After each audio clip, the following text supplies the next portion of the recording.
बिस्मिल्लाहिर्रहमानिर्रहीम। अस्सलाम वालेकुम।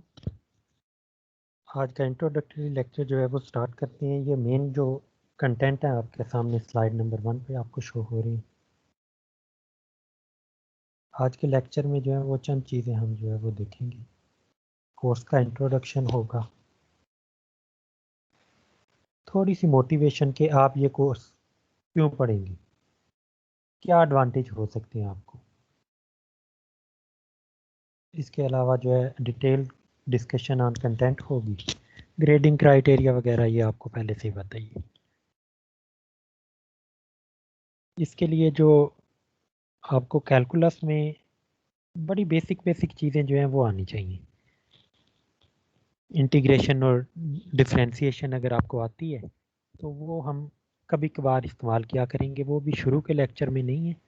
बाद में जब हम प्रोबेबिलिटी डिस्ट्रीब्यूशन स्टार्ट करेंगे तो उधर हमें ये चीज़ें ज़रूरत पड़ेंगी। इसके अलावा अलजेब्रा में से जो है वो system of equation, linear equation जो होती हैं उनको सॉल्व करने के लिए आपको जो टेक्निक पता है बेसिक सी, वो आनी चाहिए। बुक्स जो हैं ये 4 आपके सामने नज़र आ रही हैं। इन 4 में से जो मर्ज़ी आपका दिल करे वो बुक उठाएं और पढ़ लें, मुझे कोई एतराज़ नहीं होगा। लेकिन अगर आप कोई भी बुक नहीं फॉलो करते तो कोई मसला नहीं है। इन लेक्चर के अंदर जो है वो सारी कंप्लीट जो है वो डिटेल आपके लिए होगी। अच्छा, लेक्चर जो है वो तो बहुत कम होते हैं क्योंकि ये सब्जेक्ट आपका ऐसा है कि प्रैक्टिस मांगता है। इसमें जो है वो कंप्यूटेशन वर्क भी है, कैलकुलेटर का इस्तेमाल भी आ जाएगा। तो आप जितनी प्रैक्टिस करेंगे उतना ही बेहतर है। आप देख लें आपने एक वीक में कितनी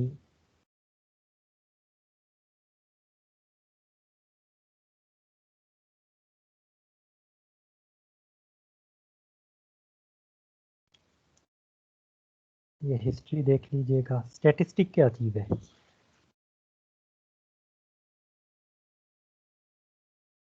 स्टैटिस्टिक जो है वो एक आपके सामने जो डेफिनेशन लिखी है इसके मुताबिक एक ऐसा डिसिप्लिन है जो कि प्रोसीजर और टेक्निक को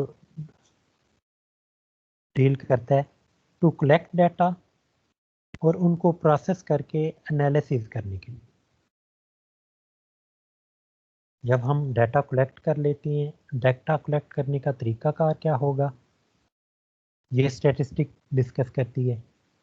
फिर वो डाटा कलेक्ट होने के बाद उसको कोई अरेंजमेंट देनी है या बस इसी तरह ही हमने प्रोसेस कर देना है, उसकी जो है वो जो प्रोसेस करना, फिर कौन सी टेक्निक अप्लाई होगी न्यूमेरिकल डाटा को डील करने के लिए, और फिर जो हमारे पास कुछ आंसर आएंगे उन आंसर की मदद से हम रिजल्ट को कैसे इंटरपोलेट कर सकते हैं। इन सारी चीज़ों को डील करती है स्टैटिस्टिक। इसमें जो है वो दो तरह की जो है वो एक डिस्क्रिप्टिव फॉर्म है और एक इन्फ्रेंशियल स्टैटिस्टिक। तो ये दोनों जो है वो हम डिस्कस करेंगे आगे।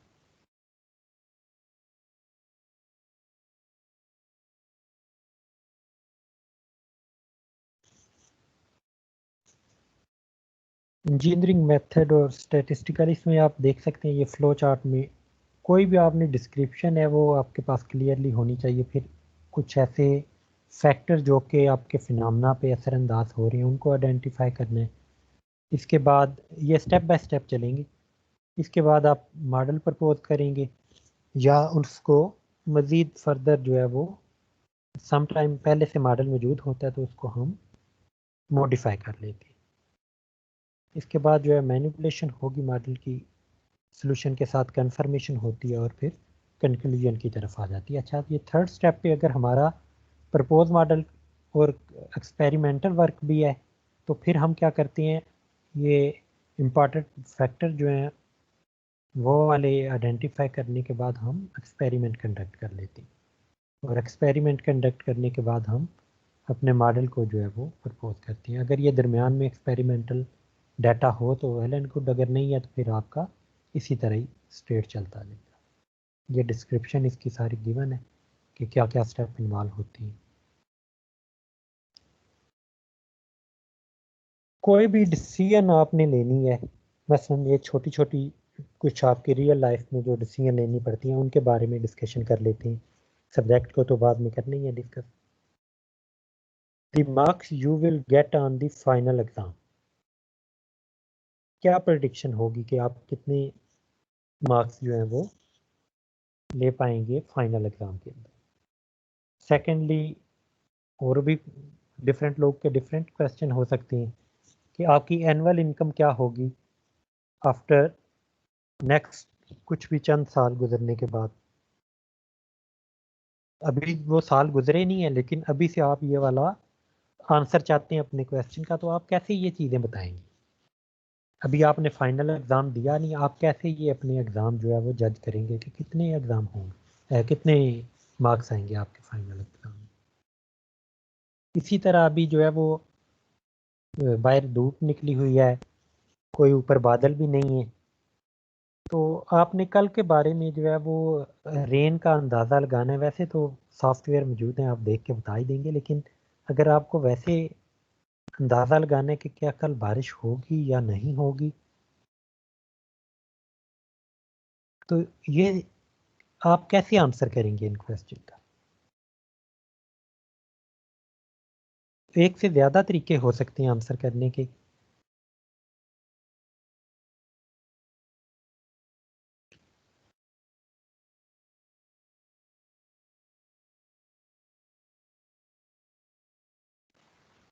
तो सबसे बेस्ट आंसर कौन सा माना जाएगा, जो कि आपका लिटरेट गैस होगा, कुछ कैलकुलेशन बेस, कुछ प्रीवियस डाटा की बेस पे आप जो है वो जो भी आंसर देंगे वो वाला आंसर ज़्यादा अच्छा माना जाएगा।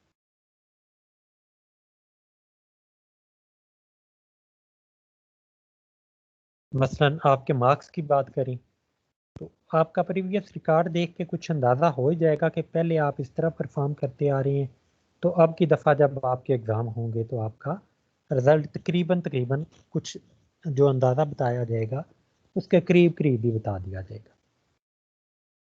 अगर आपने बहुत ज़्यादा मेहनत ना की या आपने बहुत ज़्यादा जो है वो वर्स्ट साइड पे बिल्कुल भी आपने स्टडी नहीं की, तो थोड़ा बहुत जो है वो अफेक्ट आएगा उस पर, इन चीज़ों का भी। लेकिन अगर इन चीज़ों का अफेक्ट ना आए, जैसे आप पहले स्टडी करते थे उसी तरह स्टडी कर रहे हैं, तो फिर जो आपका गैस होगा ऑन दी प्रीवियस डेटाबेस, वो आपका गैस जो है वो अच्छी प्रेडिक्शन देगा।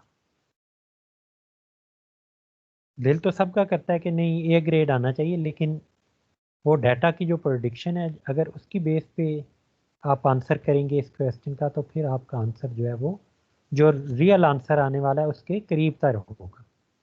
हाँ, ये हो सकता है कि आप जो है वो ए ग्रेड लेना चाहें, तो एंड डे पे आपका ग्रेड जो है वो ए माइनर आ जाएगा।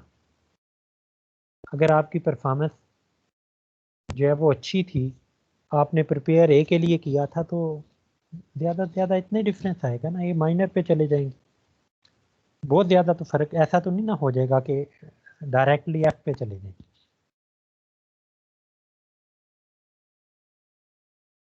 इसी तरह जो है वो इनकम का भी कुछ ग्रेजुअल इनकम आपकी इंक्रीज हो रही होगी, कुछ आपकी जो मेहनत है उधर वर्क प्लेस पे वो भी मैटर कर रही होगी, उसकी बेस पे आपको कोई इंक्रीमेंट मिलती है। तो ये सारी चीज़ें आपको डाटा बेस पे अगर आप काउंट करेंगे तो आपको अच्छा आंसर देंगे। इसी तरह रेन की प्रेडिक्शन भी सेम वे पे की जाती है। आगे चल के हम जब एक्सपेक्टेशन वाले टॉपिक पे जाएंगे तो फिर देखेंगे कि रेन की प्रेडिक्शन कैसे की जाती है। अच्छा, एक और चीज़ है हमारे पास, एक बड़ा डाटा कोई भी कलेक्टिव हो तो उसको हम नाम देते हैं पॉपुलेशन का। इधर आपको ये वाला जो एक फिगर नज़र आ रही है जिसमें डिफरेंट लोग खड़े हैं, कुछ मेल हैं, कुछ फीमेल हैं, कुछ टाई वाले हैं, कुछ धोती वाले हैं, डिफरेंट स्टाइल के लोग खड़े हैं। तो कलेक्टिवली जब हम इन लोगों को देख रहे हैं तो ये हमारी पॉपुलेशन कहलाएगी।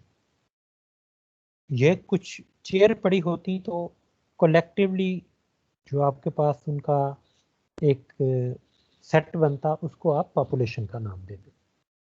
अच्छा, उसमें से अगर हम कुछ खास नौइयत के लोगों को चूज कर रहे हैं कि ऐसे लोग जिन्होंने कुछ कैरी किया हुआ है, अगर हम उनको अलग कर लें, तो ये एक सूटकेस वाला बंदा, एक डायरी वाली मैम, और ये एक फाइल वाला बंदा जो है वो, ये तीनों हमने किसी खास क्राइटेरिया की मदद से सैंपल इनमें से चूज कर लिए। तो अब सारे के सारी पॉपुलेशन नहीं आई इसमें, जो होल डाटा था उसमें से हमने एक सब पार्ट कुछ स्पेशल करेक्टरिस्टिक के साथ हमने चूज कर लिए। तो इस स्पेशल जो चॉइस है हमारी, इसको हम सैंपल का नाम देते हैं। जो सैंपल से आप कैलकुलेशन करते हैं उसको हम स्टैटिस्टिक्स कहते हैं। उस स्टैटिस्टिक की बेस पे जो है वो हम इन्फ्लुएंस करते हैं और पैरामीटर की गैस जो है वो हासिल कर लेते हैं। और फिर पैरामीटर का गैस एक्चुअली होता किसके लिए? पॉपुलेशन के लिए होती है। पॉपुलेशन का पैरामीटर होता है और जो सैंपल होता है उसके कॉरिस्पॉन्डिंग स्टैटिस्टिक होता है।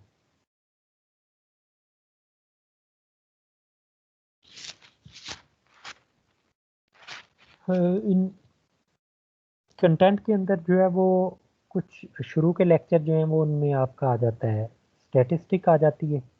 मसलन पहले दो कंटेंट जो हैं वो आपके स्टैटिस्टिक के शो हो रहे हैं, या दो की बजाय हम इनको समझें 3 या 4 लेक्चर में कवर करेंगे। इसके बाद जो थर्ड वाला कंटेंट है, प्रोबेबिलिटी। प्रोबेबिलिटी से ऑनवर्ड जो है वो फिर सारे प्रोबेबिलिटी बेस पे ही चलेगा। लेकिन जब प्रोबेबिलिटी स्टार्ट होगी तो उधर जो है वो हमें शुरू वाले जो लेक्चर हैं इनकी ज़रूरत पड़ने वाली। फिर आगे प्रोबेबिलिटी की डिफरेंट टाइप आ जाती हैं। कंडीशनल प्रोबेबिलिटी, उसकी आसानी पैदा करने के लिए कुछ थ्योरम है, उनमें से एक बेस थ्योरम है कंडीशनल प्रोबेबिलिटी का, कि रिवर्स इंफॉर्मेशन आपने हासिल करनी हो तो वो कैसे हासिल होती है। इसी तरह आपके डिसीजन मेकिंग की प्रॉब्लम है एक्सपेक्टेशन के साथ, sampling distribution, probability distribution, probability density. Probability distribution और डेंसिटीज में जो है वो बड़ा स्लाइड डिफरेंस है कॉन्टिन्यूस और डिस्क्रीट डाटा का। इसके बाद हमारी कर्व फिटिंग आ जाती है कि कोई डाटा गिवन है तो हम उसके ऊपर कर्व फिटिंग क्या कौन सी करेंगे, रिग्रेशन लाइन, कोरिलेशन, ये इस तरह की डिफरेंट जो है वो हमारी कर्व फिटिंग के अंदर आ जाती है। स्टैंडर्ड एरर एस्टिमेट, ये भी ऊपर जो शुरू के लेक्चर थे उनकी बेस पे होते हैं। इसके बाद curve fitting by least square method आ जाएगी। ये डिफरेंट टाइप की कर्व हैं। लीनियर कर्व आपको पता है, जिस स्ट्रेट लाइन जिसकी होती है उस तरह की जो कर्व हैं वो कैसे फिट की जाएंगी। उसके बाद जो है वो पोलिनोमियल, पोलिनोमियल जो है वो डिग्री 2 का भी हो सकता है, 3 का भी हो सकता है। डिफरेंट डिग्री के पोलिनोमियल अगर आपके पास हों तो उस पे जो है वो आप कर्व फिटिंग कैसे करेंगे। इसी तरह एक्सपोनेंशियल कर्व और पावर कर्व जो है वो, उनकी भी कर्व फिटिंग कैसे होगी? डाटा गिवन होगा हमें तो हम चेक करते हैं कि हमारे डाटा पे जो है वो कौन सी जो कर्व है वो बेटर रिजल्ट दे रही है, कि हमारे डाटा की जो प्रेजेंटेशन है वो किस कर्व के थ्रू जो है वो प्रेजेंट की जा सकती है या डिस्क्राइब की जा सकती है। तो फिर हम उसके दरमियान में एरर देखते हैं, और एरर जिसमें लीस्ट होता है, सम ऑफ स्क्वायर ऑफ एरर, उसकी बेस पे जो है वो हम फर्दर अपनी प्रोसीड भी कर सकते हैं। नेक्स्ट जो है वो हमारा पॉइंट और इंटरवल एस्टिमेशन है, स्टैटिस्टिक डिसीजन और हाइपोथेसिस टेस्टिंग है।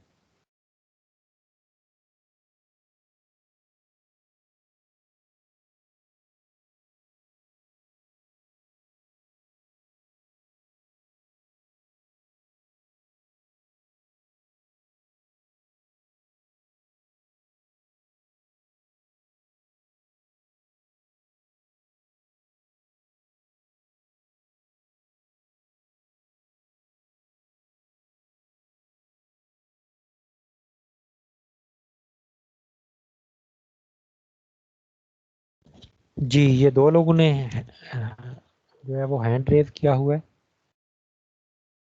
मिर्ज़ा उमैर और हाजरा बीबी। जी, कोई इशू है तो अस्सलाम वालेकुम सर। जी, वालेकुम अस्सलाम। सर मैंने लिंक के थ्रू ज्वाइन किया है, मुझे इस टीम में नहीं ऐड किया गया, तो काइंडली मुझे टीम में ऐड कर दें। चलिए ठीक है, यस, काफ़ी सारे लोगों का इशू है। Yes sir. ठीक है, इसके अलावा अगर किसी का और का कोई इशू है तो वो पूछे। जी हाजरा, आप पूछें। अब ये इशू था और काफी गर्ल्स हैं जिनका नहीं हुआ मतलब इस टीम्स में ऐड नहीं हुई हुई। चलिए कोई मसला नहीं है, ये रिकॉर्डिंग जो है वो उनके पास आ जाएगी। तो नेक्स्ट टाइम से जो हमारा तरीकाकार भी यही हुआ करेगा कि लेक्चर जो है वो मैं कोशिश करूँगा एक दिन पहले जो है वो अपलोड कर दिया करूँ। आप जो है वो बड़ी तसल्ली के साथ जब भी आपके पास फ्री टाइम हो आप वो लेक्चर जो है वो सुन लिया करेंगे, और फिर जब क्लास टाइम होगा उसमें हम जो जो आपके इशू होंगे उनको सॉल्व कर लिया करेंगे, या डिस्कशन जैसा भी होगा वो डिफरेंट लोग के डिफरेंट मसले मसाइल होते हैं, तो वो हम फिर जो है वो क्लास टाइम के अंदर डिस्कस किया करेंगे। तो अभी जो है वो आज वाले लोग जो ज्वाइन नहीं कर पाए उनके लिए रिकॉर्डिंग आ जाएगी, जब मैं ऐड करूँगा उन्हें वो रिकॉर्डिंग जो है वो देख के अपना काम चला लेंगे। ठीक है जी, और किसी का कोई इशू हो तो इसके अलावा इशू हो।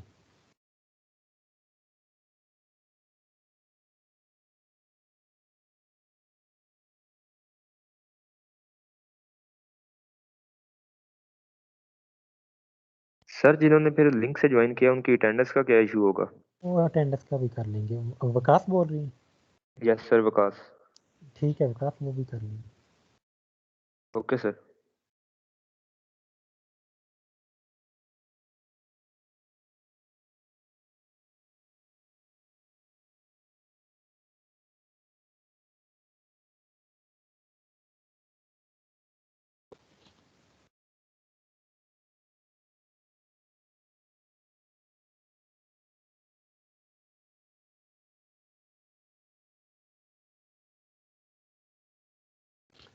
अच्छा, ये तो थे कंटेंट।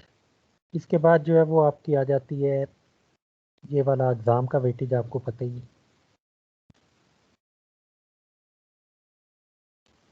तो फर्स्ट टॉपिक की तरफ मूव करते हैं, प्रेजेंटेशन ऑफ डाटा। तीन टाइप से जो है, तीन तरीकों से आप जो है वो डाटा को प्रेजेंट कर सकती हैं। उसमें जो है वो क्लासिफिकेशन, टेबल फॉर्म और ग्राफिकल डिस्प्ले। क्लासिफिकेशन क्या चीज़ है, किसी डिफरेंट टाइप के डाटा को जो है वो होमोजीनियस क्लासेस या ग्रुप्स की फॉर्म में जो है वो लिखने को हम क्या कहते हैं, क्लासिफिकेशन। जैसे आपकी सेक्शनिंग की जाती है, तो सेक्शनिंग करने का कोई ना कोई तरीका तो अडॉप्ट किया जाता है ना, कोई कैरेक्टरिस्टिक देखी जाती है।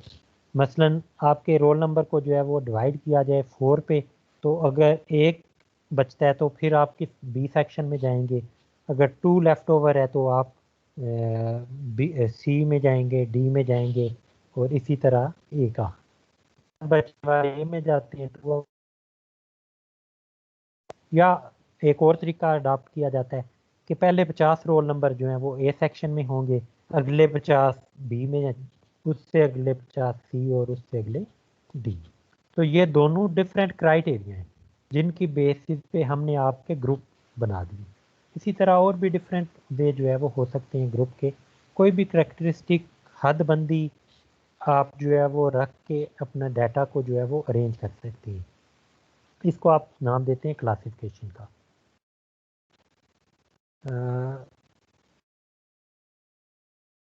इसमें जो है वो दो करेक्टरिस्टिक होती हैं। एक तो जो ऑब्जर्वेशन ईच क्लास के अंदर होती हैं वो सिमिलर होती हैं, और ऑब्जर्वेशन जो है वो दूसरी क्लास की ऑब्जर्वेशन से कोई ना कोई डिफरेंट करेक्टरिस्टिक लाजमी होगी, तब भी वो दूसरी क्लास में गई है ना।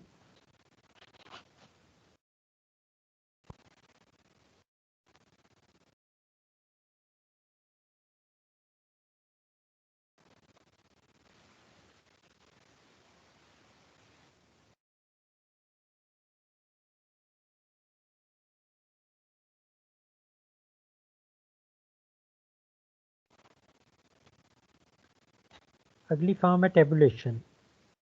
टेबुलेशन जैसे आप सिंपल टेबल बनाते हैं, टेबल में जो है वो 1 वे टेबल भी होता है, 2 वे टेबल भी होता है। 1 वे टेबल में मोस्टली क्या होता है कि आपने एक ही नेचर की जो चीज़ें डिस्कस करनी हो तो उसमें आप 1 वे टेबल बनाते हैं। मसलन ऊपर एक रो लिखते हैं जिसमें आप टाइटल देते हैं और नीचे उनके जो है वो नंबर आ जाते हैं। और सम टाइम जो है वो आपने एक से ज़्यादा जो है वो करेक्टरिस्टिक डिस्कस करनी हो उन्हीं एक ही सेट की, डाटा ऑफ सेट की, तो उस वक्त जो है वो आप क्या करते हैं, 2 वे टेबल बनाते हैं। वैसे तो 3 वे टेबल जो है वो भी बनाया जा सकता है, लेकिन उसकी इतनी ज़रूरत नहीं पड़ती। अगर ज़रूरत पड़ेगी भी तो एंड वाले लेक्चर में अगर पड़ी तो उधर हम इसको डिस्कस कर देंगे। तो रो और फॉर्म कॉलम की फॉर्म में जब आप डाटा को प्लेस करते हैं तो इसको हम क्या कहते हैं, टेबुलर फॉर्म।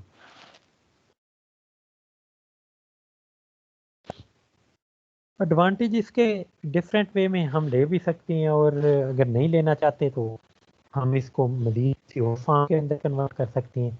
उन्हीं में से एक फॉर्म जो है वो हमारी ग्राफिकल डिस्प्ले है।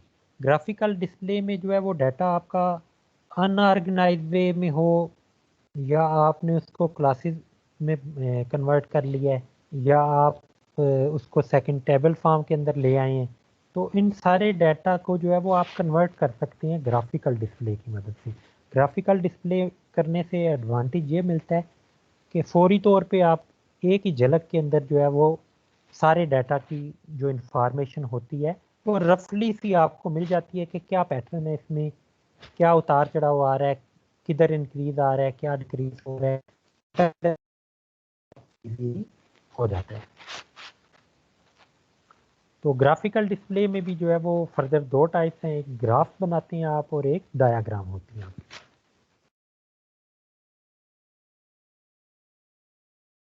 अच्छा, ये कुछ डेफिनेशन है, बेसिक डेफिनेशन, जिनका इस्तेमाल करके हम जो है वो पहली एग्जांपल देखेंगे। तो फ्रीक्वेंसी डिस्ट्रीब्यूशन जो है वो हमें चाहिए। फ्रीक्वेंसी डिस्ट्रीब्यूशन हम बनाना सीखने जा रहे हैं, तो उससे पहले हमें फ्रीक्वेंसी डिस्ट्रीब्यूशन की डेफिनेशन पता होनी चाहिए। तो डेफिनेशन जो आपके सामने लिखी है उसको आप देखें। Organisation of data in a table which show distribution of data into classes और ग्रुप। दैट्स मीन जो आपकी फर्स्ट फॉर्म थी क्लासिफिकेशन, ये उसके अंदर लाई करती है फ्रीक्वेंसी डिस्ट्रीब्यूशन। ये बनाई कैसे जाती है, classes with the number of observation, कि हर क्लास के सामने क्या होगा कि उस क्लास के अंदर कितनी नंबर ऑफ ऑब्जर्वेशन है। जैसे आपकी क्लास के 4 सेक्शन बनाए गए हैं, तो उन चारों सेक्शन के हर सेक्शन के कितने कितने जो है वो स्टूडेंट हैं, वो क्या होगा, उसकी फ्रीक्वेंसी होगी। हर सेक्शन की फ्रीक्वेंसी क्या है, ऑन एवरेज हम लगा लेते हैं, किसी की 49 होगी, किसी की 52 होगी, 54, 53, इस तरह की कोई फ्रीक्वेंसी आपकी आएगी हर सेक्शन की। तो इधर सेक्शन हमारी क्या है, एक क्लास है, और उसके कॉरेस्पॉन्डिंग जितने स्टूडेंट हैं, फ्रीक्वेंसी हर क्लास की वो फ्रीक्वेंसी कहलाएगी। Number of observation in each class is referred as frequency.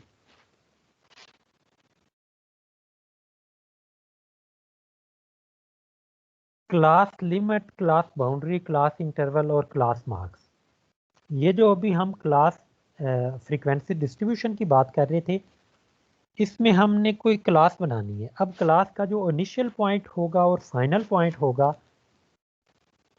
ये उसकी बेस पे ये चारों चीज़ें जो है वो हमारी डिसाइड होती हैं। Class limit, class boundary, class interval और class marks. Class marks actually initial point और फाइनल पॉइंट का मिड पॉइंट होता है, दोनों की एवरेज ले लेती हैं, दोनों को सम करके डिवाइडेड बाय 2 कर लेती हैं। क्लास इंटरवल रियल लाइन के ऊपर जैसे आप इंटरवल चूज करते हैं, उस रियल लाइन इंटरवल का एक इनिशियल पॉइंट होता है, एक फाइनल पॉइंट होता है, तो उसके दरमियान में जितने भी रियल नंबर आ रहे होते हैं वो उस इंटरवल का पार्ट होते हैं। वो आपके रैशनल नंबर भी होते हैं और इरेशनल, दोनों तरह के नंबर जो हैं वो होते हैं उस इंटरवल के अंदर। क्लास लिमिट और क्लास बाउंड्री जो है, इनमें बड़ा स्लाइड सा डिफरेंस है।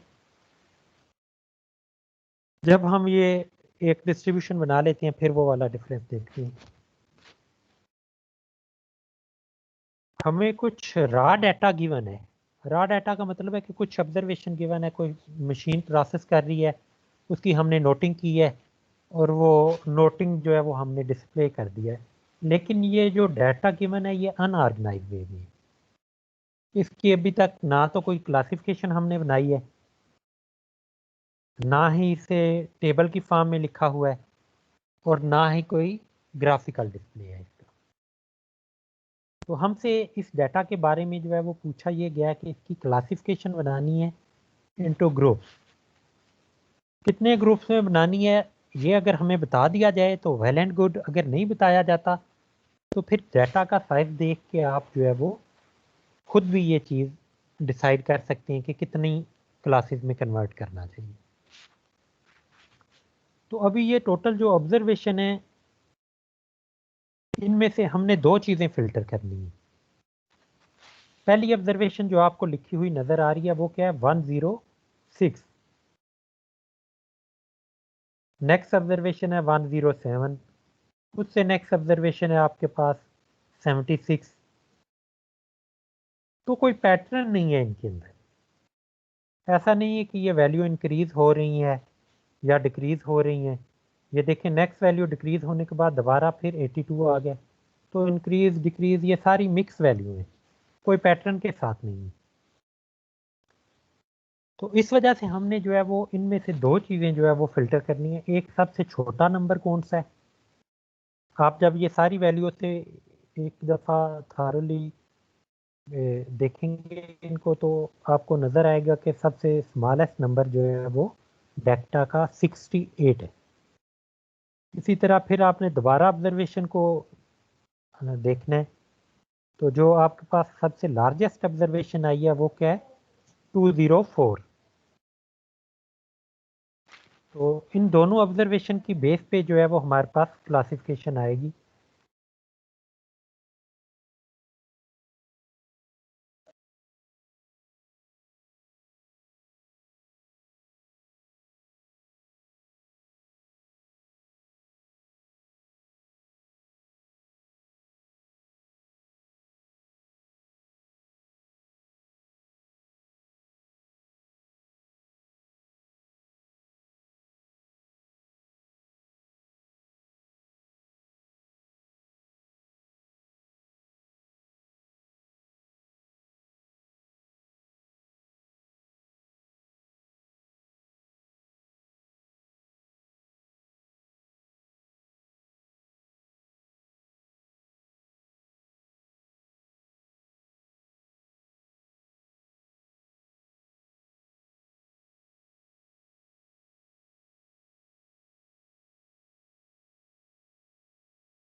तो हमने ये दो ऑब्जर्वेशन जो हैं वो नोट कर ली, एक स्मॉलेस्ट ऑब्जर्वेशन ऑफ डाटा और एक लार्जेस्ट वैल्यू ऑफ डाटा, जो कि हमें 204 और 68 मिली। अब वैसे तो ये ऑब्जर्वेशन जो हैं वो इसके दरमियान में किसी एक ग्रुप में ज़्यादा भी आ सकती हैं, दूसरे में कम भी आ सकती हैं, लेकिन जो है वो हमने एक क्लासिफिकेशन बनानी है। तो जो बेस्ट ऑप्शन हमारे पास क्या है कि largest value 204 minus smallest value which is 68, ये डिफरेंस हमने लिया है 136। दोनों लार्जेस्ट वैल्यू और स्मॉलेस्ट वैल्यू का डिफरेंस लिया है विच इज़ 136। अब अगली चीज़, हम कितनी क्लासेस के अंदर इस डाटा को कन्वर्ट करें।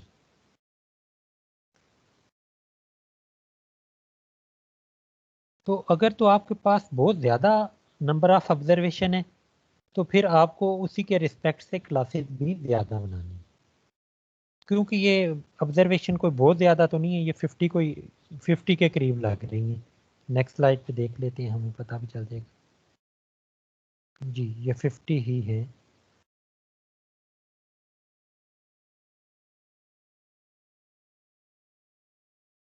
हम्म, 10 20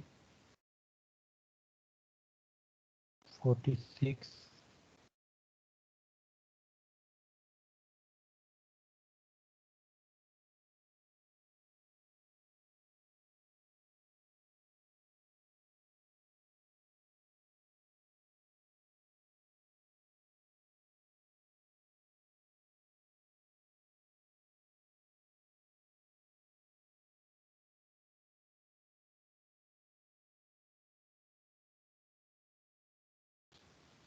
अच्छा, ये हो सकता है ये इधर गलती से 51 लिखा हो।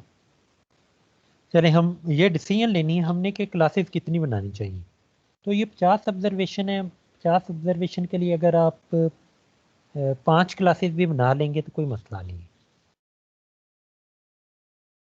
5 क्लासेस बनाएंगे तो जो ऑन एवरेज जो है वो एक क्लास में 10 वैल्यू लाए आपकी करेंगी, और इसी तरह जो है वो ये ऑन एवरेज की बात हो रही है। जब हम डाटा को एक्चुअली प्लेस करेंगे अब क्लासेस के अंदर, तो उस वक्त जो है वो हम देखेंगे, हो सकता है कोई ऑब्जर्वेशन हमारी एक क्लास के अंदर 20 तक भी आ सकती हैं, 30 तक भी आ सकती हैं। तो कुछ क्लासेस के अंदर जो है वो डाटा कंडेंस होता है, कुछ के अंदर कंडेंस नहीं होता, आपकी चंद एक ऑब्जर्वेशन ही आती है। तो वो डिफरेंट जगहों पे डिफरेंट सिचुएशन हो सकती है। तो क्लासेस इतनी कम ना हो कि क्लासेस बनाने का फ़ायदा ही ख़त्म हो जाए। मसलन आप 3 क्लासेस सिर्फ इस डाटा की बनाएं, तो 3 क्लासेस बनाने का क्या कोई एडवांटेज हमें मिलेगा कि वो डाटा हमारा जो है वो स्टिल कंडेंस ही रहेगा, कि एक क्लास के अंदर जो है वो 30 ऑब्जर्वेशन आ जाती हैं, एक के अंदर 15 आ जाती हैं और एक के अंदर 5 आ जाती हैं। कोई इतना बड़ा एडवांटेज नहीं मिलने वाला। तो हमने अपनी क्लासिफिकेशन करने का तरीकाकार ये रखना है कि हमारी जो डाटा है वो डिस्ट्रीब्यूट हो जाए क्लासेस के अंदर, कि हर क्लास के अंदर कुछ ऐसा डाटा है जिसकी करैक्टरिस्टिक जो है वो मिलती जुलती हो।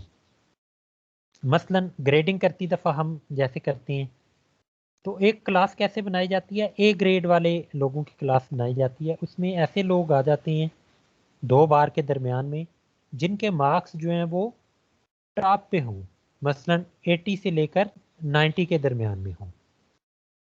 तो ये एक करैक्टरिस्टिक वाले लोग आ गए हैं जिनको ए ग्रेड अलाट करने 80 से लेकर 90 तक। लेकिन यही अगर मैं बहुत बड़ी एक ही क्लास बना रहा होता, पूरे 100 को मैंने 3 क्लासेस के अंदर कन्वर्ट किया होता, तो 1 से लेकर 30 तक नंबर वाले एक क्लास में आ जाते, 31 से लेकर 60 तक दूसरी क्लास में आ जाते, 61 से ऑनवर्ड जो है वो तीसरी क्लास में आ जाते। तो उसमें जो है वो डिसएडवांटेज हमें क्या होता कि जो 3 क्लासेस बनने का, कि जिसने अच्छी परफॉर्मेंस भी दी है ना, जिसने आपके मार्क्स लिए हैं 89, वो भी ए ग्रेड में लाई कर रहा है, और जिसने 61 लिए हैं वो भी ए ग्रेड में लाई कर रहे हैं। तो 61 वाले को तो एडवांटेज मिल गया, लेकिन जो 89 वाला है उसको डिसएडवांटेज है कि उसको उसके बराबर कर दिया गया जो कि बिल्कुल भी मेहनती बंदा नहीं था। इसी तरह दूसरी क्लास के अंदर भी हम देखें तो जो सेकंड वाली क्लास होगी उसमें क्या है, 31 मार्क्स वाला बंदा और 59 मार्क्स वाला बंदा एक ही क्लास में एक ही ग्रेड पे खड़े हैं। तो इसी वजह से आपके पास जो है वो ग्रेड के ऑप्शन आपको ज़्यादा दिए जाते हैं कि जो जितनी मेहनत करे उसको उसी के मुताबिक ग्रेड मिले। तो एक रीजनेबल नंबर ऑफ क्लासेस हमने जो है वो चूज़ करना होता है। अब रीजनेबल क्या है, ये डाटा डिपेंडेंट भी है। सिर्फ जो है वो ऐसा नहीं है कि ऑब्जर्वेशन जो है वो हम देख लें 200 स्टूडेंट हैं तो उन पे जो है वो नंबर ऑफ़ क्लासेस कितनी बनेंगी। ये जो है वो डाटा डिपेंडेंट भी है कि हमारा डाटा इतने अच्छे से जो है वो प्लेस हो जाए कि हर करैक्टरिस्टिक जो है वो दूसरी से डिफ्रेंशिएट की जा सके। एक क्लास के अंदर जो मेंबर आए, जो ऑब्जर्वेशन आए, वो एक ही करैक्टरिस्टिक के लाए करें। अगर हम पर्पसफुली ये क्लासेस बनाते हैं, अगर कोई पर्पस नहीं है हमारा, वैसी क्लासेस बनानी है जैसे आपके सेक्शन बनाए गए हैं, तो पर्पस उधर ये है कि आपकी क्लासेस को बहुत ज़्यादा जो है वो हजूम से बचाने के लिए 4 जो है वो पोर्शन के अंदर कन्वर्ट करना है। तो वो पोर्शन में कन्वर्ट करने के लिए जस्ट आपके 4 सेक्शन बना दिए गए हैं। उसमें कोई करैक्टरिस्टिक नहीं देखी गई कि किस बंदे का जो है वो कितना मेहनती है, कितना टाइम देता है स्टडी को, ऐसी कोई करैक्टरिस्टिक नहीं देखी गई। जस्ट उसका रोल नंबर देखा गया और उसको किसी एक सेक्शन के अंदर प्लेस कर दिया गया। तो ये हमारी कुछ जो है वो डिमांड भी हो सकती है कि आपने क्लासेस का करना क्या है बना के। तो अगर आपकी डिमांड जस्ट लोगों को डिवाइड करना है 4 हिस्सों में, तो फिर तो ये इस तरह की भी आप डिस्ट्रीब्यूशन बना सकती हैं 4 सेक्शन की। लेकिन अगर आपने कोई पर्पस डिफरेंट रखा हुआ है, आपने ग्रेड असाइन करने हैं, तो फिर आप उनकी मार्क्स की बेस पे जो है वो उनको डिस्ट्रीब्यूट करेंगे। तो अभी जो है वो हमारे पास जो डाटा है, हम जो है वो एक रीजनेबल नंबर खुद ही चूज कर लेते हैं कि हमारी ऑब्जर्वेशन, हमने ये नंबर इस तरह चूज किया है कि हमारी क्लासें ना तो बहुत ज़्यादा कंडेंस हों और ना ही एक क्लास जो है वो दूसरी क्लास के साथ ओवरलैप हो। उसके लिए जो है वो हम क्या करते हैं, 7 नंबर जो है वो चूज कर लेते हैं क्लासेस के, कि हमने डाटा को कन्वर्ट करना है इनटू 7 क्लासेस। ये हमारी अपनी चॉइस है फिलहाल। किस बेस पे हमने ये चॉइस की है, ये थोड़ा सा मैंने आपको बताया, आप फर्दर भी इस पे देख सकते हैं बुक वगैरह हुई। तो अभी हम चाह रहे हैं कि अपने डाटा को 7 क्लासेस के अंदर जो है वो क्लासिफिकेशन करें या 7 ग्रुप के अंदर कन्वर्ट करें। तो जो हमारे पास डिफरेंस आया था largest value minus smallest value which is 136, जब हमने उसको डिवाइड किया 7 क्लासेस के अंदर, पहले हमने डिसाइड कर लिया कि 7 क्लासेस बनानी है। जब ये डिसीजन हो गई है 7 क्लासेस वाली, तो हमने 136 को डिवाइड कर दिया 7 के ऊपर, और जब 7 पे डिवाइड कर दिया है तो हमारे पास एक नंबर आया है 19.47। अब 19.47 के साथ अगर हम क्लासेस बनाना शुरू करें तो पॉसिबल है, क्लासेस बन सकती हैं, ऐसा नहीं है कि क्लासेस नहीं बन सकती, लेकिन जो है वो हमारा डाटा मज़ीद कॉम्प्लिकेटेड हो जाएगा। तो हम इधर फिर क्या करने जा रहे हैं, हम इस डाटा को राउंड कर लेंगे। राउंड हम इस तरह कर रहे हैं कि अप अप कर रहे हैं, राउंड अप कर रहे हैं नेक्स्ट नंबर जो कि 20 बनता है उस पर। ये एक्चुअली जो हमारे पास 19.47 आया, ये नंबर हमें हर क्लास का इंटरवल बता रहा है कि हर क्लास के जो इनिशियल और फाइनल पॉइंट के दरमियान का इंटरवल है वो कितना होगा। तो एक्चुअली तो वो 19.47 आया अगर हमने 7 क्लासेस बनानी थी तो, लेकिन हमने इसको राउंड करके 20 बना लिया। 20 हमने इस वजह से बनाया कि जब हम नेक्स्ट लेक्चर में या मे बी आज के लेक्चर में जब हम कैलकुलेशन करेंगे तो उस कैलकुलेशन के अंदर थोड़ी सी आसानी हो जाएगी, और इसके अलावा जो हमारी क्लासेस बनेंगे वो दिखने में भी थोड़ी सी रीजनेबल नज़र आएंगी। अगर पॉइंट के साथ हम ये क्लासेस बनाएंगे तो हमारी क्लासेस इतनी अच्छी नहीं दिखेंगी। अच्छा, सबसे पहले जो है वो 68 नंबर है और सबसे लास्ट पे 204 नंबर है। अब हम अपनी क्लासेस बनाने जा रहे हैं, आपने फर्स्ट कॉलम को देखना है।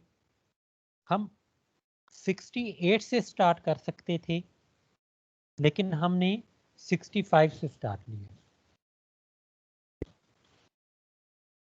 ऐसा क्यों किया है हमने?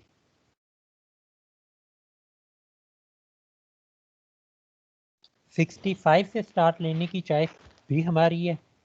68 से स्टार्ट लेते फिर भी कोई इशू नहीं था, 65 से स्टार्ट लेते फिर भी कोई इशू नहीं था।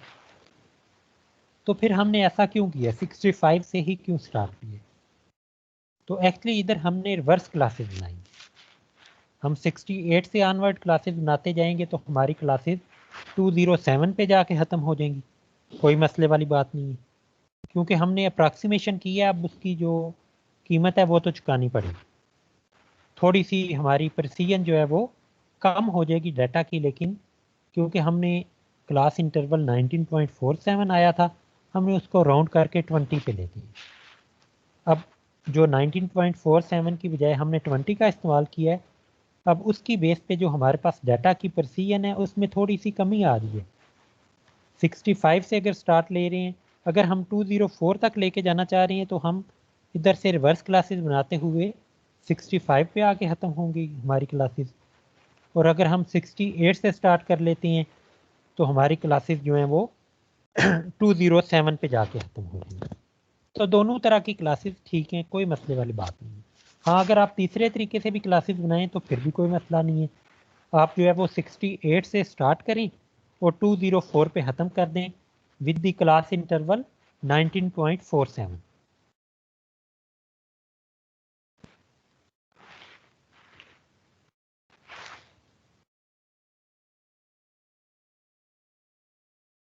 अब आप देखें हर क्लास का जो इंटरवल है वो आपको नज़र आ रहा है वो 20 है। 84 माइनस 65 आप करें तो आपके पास जो है वो, अब नेक्स्ट क्लास को आप देखें,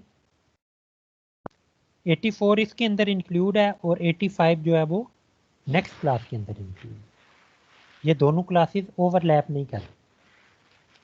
इसी तरह 104 पे ये दूसरी क्लास ख़त्म हुई है तो नेक्स्ट क्लास जो है वो 105 से स्टार्ट हुई है। हर क्लास जो है वो दूसरी क्लास से अगले नंबर से स्टार्ट हो रही है ताकि ओवरलैपिंग ना आए। तो 65 से स्टार्ट होने वाली क्लास 84 पे ख़त्म हुई है। इसी तरह ऑनवर्ड हम 20 के डिफरेंस के साथ जो है वो अपनी क्लासेस बनाते हैं। ये हमारे पास क्लास लिमिट की बेस पे है। ये बता हमें क्या रही है कि पहली क्लास जो हमने चूज़ की है वो क्या है, 65 से लेकर 84 तक जो भी नंबर आएगा वो इस क्लास के अंदर लाया करेगी।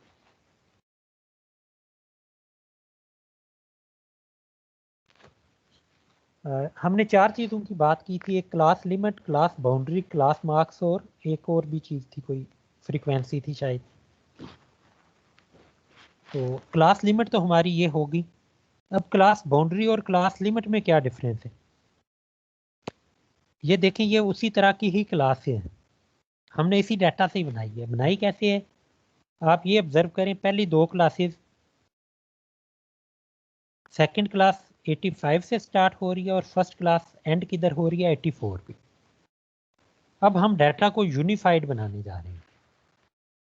यूनिफिकेशन कैसे करने जा रहे हैं कि 85 माइनस 84। यूनिफिकेशन एक्चुअली है क्या कि जिधर ये वाली पहली क्लास ख़त्म हो रही है अगली क्लास उसी पॉइंट से स्टार्ट हो। हर क्लास जिधर ख़त्म हो उसी पॉइंट से नेक्स्ट वाली क्लास स्टार्ट भी हो। इस चीज़ का नाम है क्लास बाउंड्री। जैसे आपकी स्टेडियम के अंदर होता है, आप क्रिकेट खेल रहे हो तो उसमें जो है वो जो बाउंड्री को जब तक आपका बॉल टच नहीं करता वो लिमिट के अंदर रह रहा होता है, और जब वो बाउंड्री लाइन के रोप को टच कर जाता है तो फिर जो है वो अंपायर कहता है बाउंड्री हो गई है। बाउंड्री अगर 4 है या उसे क्रॉस कर जाता है तो फिर भी अंपायर का यही सिग्नल होता है कि बाउंड्री हो गई है, रूल के मुताबिक 4 है या 6 है। तो जब तक बाउंड्री के साथ इंटैक्ट नहीं होता उस वक्त आपके पास वो लिमिट के अंदर ही रहता है। जो बाउंड्री की लिमिट है उनसे अंदर रहता है। बाउंड्री को जब तक इंटैक्ट नहीं करता या उसकी लिमिट को क्रॉस नहीं कर जाता वो लिमिट के अंदर रहना हम उसको कहते हैं। तो 84 तक जब तक काम था तो ये पहली क्लास की लिमिट थी। अब ये पहली क्लास की जो बाउंड्री है ये 84.5 है कि जब 84.5 को टच करेगा तो फिर ये अगली क्लास अगले लेवल पे चला गया, बाउंड्री क्रॉस कर गया, ये अगली क्लास के अंदर अब आ गया 84.5। एक्चुअली हमें नज़र तो यही आ रहा है कि 84.5 जो है वो पहली क्लास का पॉइंट है, आखिरी पॉइंट जिधर ये क्लास ख़त्म हो रही है। लेकिन जिधर क्लास ख़त्म हो रही है उसी जगह से ही नेक्स्ट क्लास भी स्टार्ट हो रही है, नेक्स्ट रीजन भी उसी क्लास से स्टार्ट हो रहा है, दरमियान में कोई गैप नहीं आ रहा। क्लास बाउंड्री का जो पर्पज़ है वो क्या है, दरमियान में कोई गैप नहीं आ रहा, वो एक कंटिन्यूसली डाटा हमारा फ्लो में चल रहा है। तो ऐसा नहीं है कि दरमियान में कोई जंप आएगी। जो जंप वाला दरमियान में रोप वाला पोर्शन है उसको हमने क्या कह दिया, बाउंड्री का नाम दे दिया। तो जब हम अपनी क्लासेस को इस टाइप में लिखेंगे तो इस वक्त इनका नाम क्या होगा, क्लास बाउंड्रीज। और जब पहले वाली टाइप में लिखा तो उस वक्त इनका नाम है क्लास लिमिट। अब ये क्लास लिमिट से क्लास बाउंड्री कैसे बनती हैं, आप सेकंड क्लास में, बल्कि कोई भी दो कंसेक्टिव क्लास जब आप देखेंगे तो जो सेकंड वाली क्लास है जो बॉटम पे आ रही है उसमें आप इनिशियल पॉइंट देखेंगे विच इज़ 85 है, जैसे इधर उसका डिफरेंस आपने लेना है टॉप वाली क्लास के साथ। कंसेक्टिव क्लासेस की बात हो रही है तो 85 माइनस 84 इस तरह आप डायगोनल में देख रहे हैं। 85 माइनस 84 डिवाइडेड बाई 2 तो 0.5 आंसर आया। अब ये 0.5 आंसर आपने ये पहले वाले नंबर जो क्लास लिमिट के हैं इनमें से माइनस कर देने, और जो फाइनल पॉइंट हैं 84, 104, 124, इसी तरह ये फाइनल पॉइंट्स के अंदर ये 0.5 जो आंसर आया ये ऐड कर देने। मसलन इधर कुछ नंबर इस तरह का होता, 82 पे ये पहली क्लास ख़त्म हो रही होती और 84 पे जो है वो ये नेक्स्ट वाली क्लास, चलें 82 और 86 कर ली। तो 82 और 86 का डिफरेंस हमने लिया तो 4 आ गया, 4 को डिवाइडेड बाय 2 किया तो 2 आंसर आया। तो उस वक्त हम क्या करेंगे, 2 को जो है वो पहले वाले इनिशियल नंबर में से माइनस करते जाएंगे, तो हमारा आंसर क्या आएगा 63, और इधर हमने क्या नंबर चूज किया था 82, तो उसमें ऐड करना है तो वो क्या बन जाएगा 84। इसी तरह इधर 86 था अगर, तो वो माइनस होके 84 बन जाएगा, और ये 104 जो है वो +2 ऐड होके 106 बन जाएगा। तो हमने क्या करना है, जो भी नंबर आए इन डायगोनल के डिफरेंस से उसको डिवाइडेड बाय 2 करना है, और डिवाइडेड बाय 2 करने के बाद हमने इनिशियल नंबर से माइनस कर देना और फाइनल नंबर में ऐड कर देना।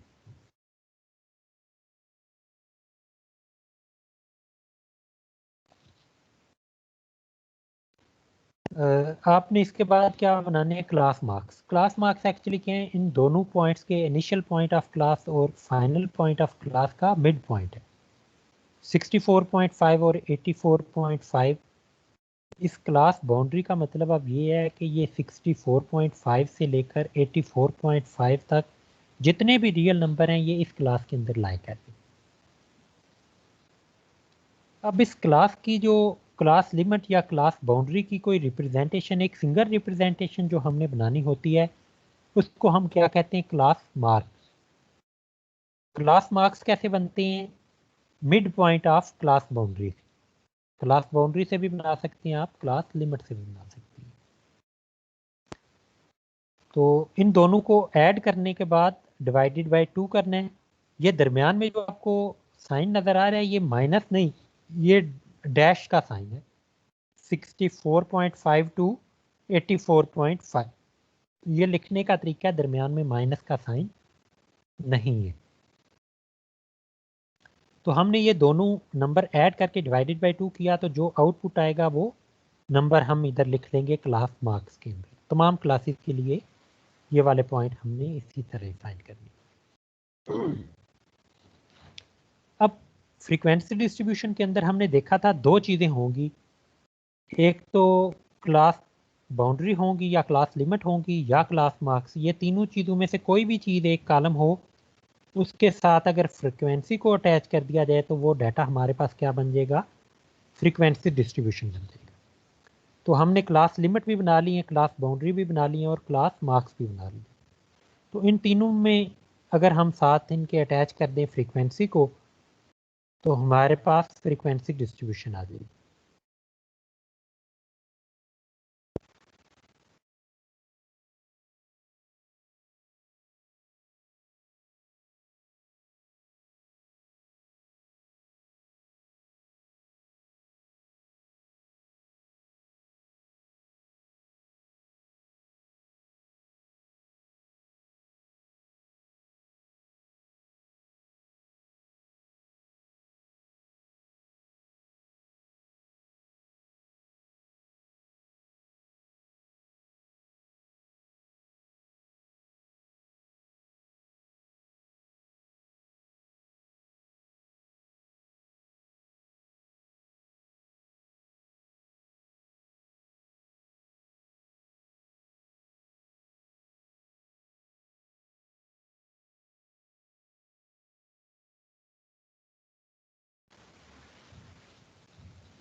जी, तो नेक्स्ट जो हमारी चीज़ है वो क्या है कि ये फ्रीक्वेंसी बनी कैसे। इसके लिए हमने क्या करना है कि क्लास बाउंड्री जो है वो हम चलें चूज़ कर लेते हैं। वैसे तो क्लास लिमिट के साथ भी यही काम किया जा सकता है, लेकिन हम क्लास बाउंड्री से भी बना सकते हैं। करना क्या, हमने पहले टैली मार्क्स लगाने हैं कि हर क्लास के अंदर हम काउंट करना चाहते हैं कि कितनी जो ऑब्जर्वेशन है वो लाई कर रही है। तो उसके लिए जो तरीकाकार होता है वो ये है कि आप 1 बाय 1 जो है वो ऑब्जर्वेशन देखते जाएं। जैसे हमारे पास ये हम शुरू के चंद नंबर चूज़ कर लेते हैं, 106, 107 और 76। तो ये जो क्लासेस हमने बनाई हुई हैं 106 किस क्लास के अंदर लाई करेगा, थर्ड क्लास के अंदर। आप इधर से देख लें या इधर से देख लें, क्लास बाउंड्री से या क्लास लिमिट से। चलें हम यूनिफाइड कर लेते हैं सारी चीज़ें, अभी क्लास बाउंड्री से देख के हम बना रहे हैं।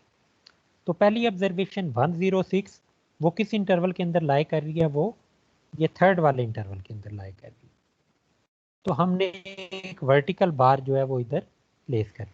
सेकंड ऑब्जर्वेशन है हमारी 107, अगेन हम देखेंगे ये किस क्लास में लाई कर रही है, इसी क्लास में, थर्ड वाली में। तो एक और वर्टिकल बार जो है वो हम प्लेस कर देंगे। उसके बाद अगली जो ऑब्जर्वेशन है 76 जो है वो हमारी पहले वाले इंटरवल के अंदर लाई कर रही है। तो पहले इंटरवल के अंदर एक वर्टिकल बार लगा लेंगे। इसी तरह आपने 1 बाय 1 उधर से जो प्रीवियस स्लाइड से अपनी ऑब्जर्वेशन देखते जाने और एक एक वर्टिकल बार जो है वो प्लेस करती जानी है। जिस इंटरवल के अंदर जो है वो आपकी वैल्यू आ रही है, लाई कर रही है, उसी इंटरवल के सामने जो है वो आपने टैली मार्क्स वाले कॉलम में एक वर्टिकल बार लगा देंगे।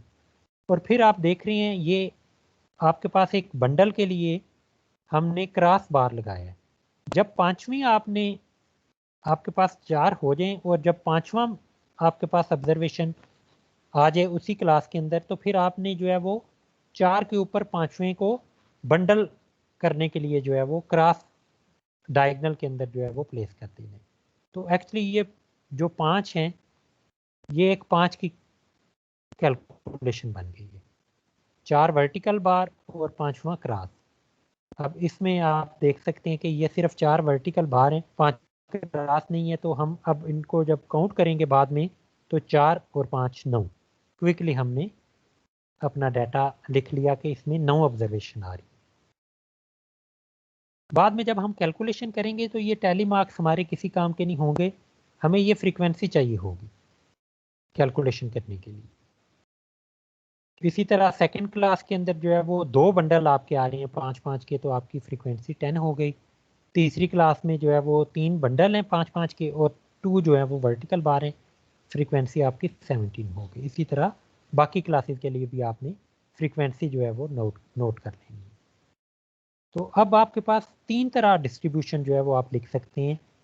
आइदर आपके पास फर्स्ट कॉलम हो और लास्ट कॉलम हो, सेकंड कॉलम हो और लास्ट कॉलम हो, थर्ड कॉलम हो और लास्ट कॉलम हो। इन तीनों प्रेजेंटेशन के अंदर जो है वो आपकी जो डिस्ट्रीब्यूशन होगी वो फ्रीक्वेंसी डिस्ट्रीब्यूशन कहलाएगी। कि आइदर आपका पहला कॉलम गिवन हो और लास्ट कॉलम गिवन हो, या दूसरे कॉलम के साथ लास्ट कॉलम गिवन हो, या तीसरे के साथ लास्ट कॉलम गिवन हो, तो आप इन तीनों डाटा को फ्रीक्वेंसी डिस्ट्रीब्यूशन का नाम देंगे। अच्छा, एक और डेफिनेशन है हमारी, graph is a representation of data by continuous curve. इसी तरह डायाग्राम जो है वो अगर इस कॉन्टिन्यूअस कर्व के अलावा कोई और विजुअल रिप्रेजेंटेशन है तो उसको हम नाम देते हैं डायाग्राम का। इसमें आगे फर्दर जो आपके पास टाइप आती हैं, bar chart, pie chart, sector की फॉर्म में आप अगर दें, मल्टीपल बार चार्ट, तो ये महदूद नहीं है। इसके अलावा जो है वो मज़ीद भी आपकी ये डायाग्राम जो है वो, जो भी आप कंटिन्यूस कर्व के अलावा डाटा की रिप्रेजेंटेशन करेंगे वो आपकी डायाग्राम कहलाएगी।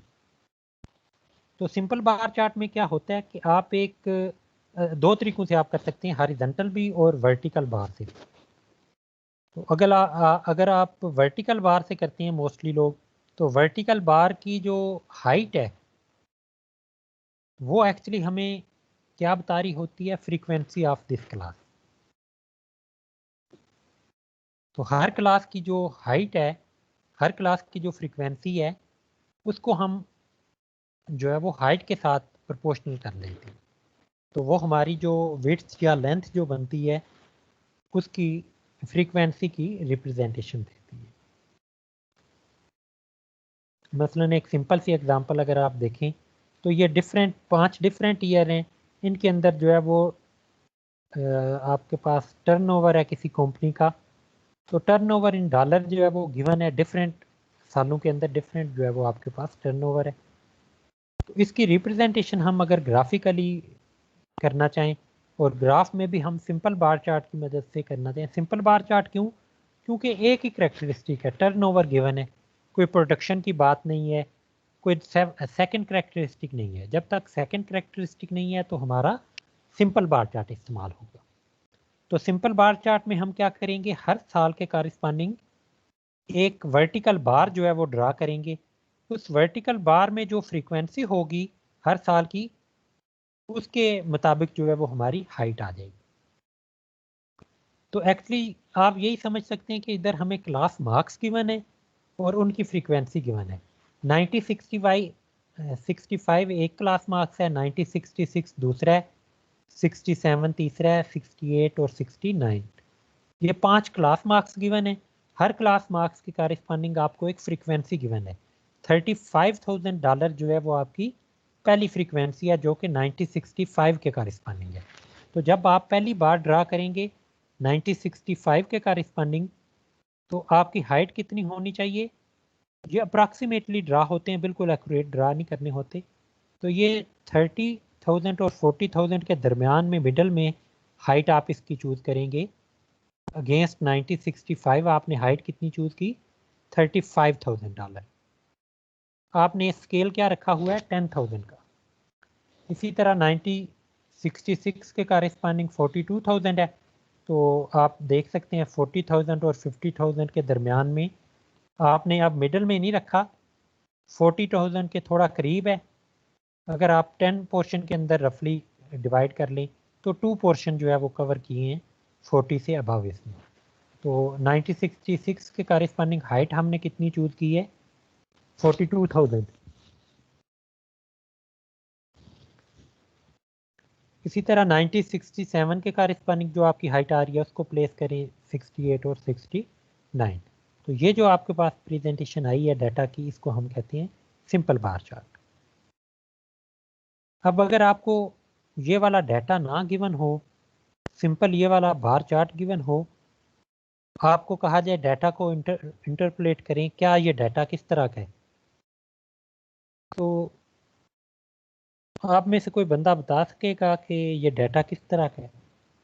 कि जो टर्नओवर इन डॉलर है वो क्या हो रहा है, हमें नज़र आ रहा है इन बार को देख के कि ग्रेजुअली जो है वो इंक्रीज हो रहा है। एक होता है ना अब्रप्ट चेंज आ रहा है, वो नहीं है इसमें, ग्रेजुअली इंक्रीज हो रहा है। 30 से अगले साल पे जो है वो 40 पे गया है, 40 से 42 पे गया है, 42 के बाद 43 एंड 500, 4800, इसी तरह जो है वो ग्रेजुअली इंक्रीज कर रहे हैं। अब्रप्टली चेंज होता तो इस बार के बाद पता चलता जी ये बार इधर तक हाइट में चली गई है, फिर अगले ही साल फिर जो है वो ज़मीन पे आ गई है। उतार चढ़ाव इंक्रीजिंग डिक्रीजिंग नहीं है, एक ग्रेजुअल वे में इंक्रीज कर रहा है। इंक्रीज तो कर रहा है लेकिन ग्रेजुअली इंक्रीज कर रहा है। आप में से अगर किसी ने आइल्स का एग्ज़ाम दिया हो तो इस तरह के उधर जो है वो आपको चार्ट दिए जाते हैं और कहा जाता है इनको जो है वो डिस्कस करें कि ये किस तरह का डाटा है या डाटा के अंदर क्या चेंज आ रहे हैं। तो उधर ये कीवर्ड ही आपके काम आ रहे होते हैं कि ग्रेजुअल चेंज है आपका, ग्रेजुअल इंक्रीज है, डिक्रीज है। ये 4 तरह का कोई उधर कीवर्ड जो है वो आप इस्तेमाल कर लेते हैं या टेक्निकल बुक के अंदर वो आपको मिल जाएंगे।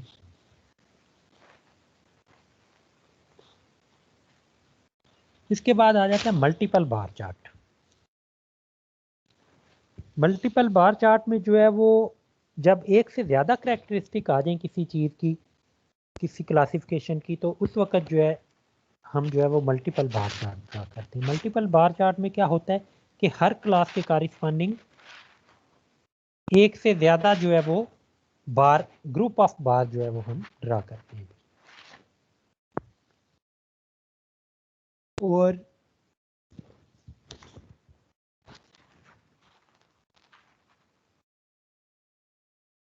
नेक्स्ट एग्जांपल में देखते हैं, इसमें अब 2 करैक्टरिस्टिक हैं, 3 क्लासेस हमें गिवन है।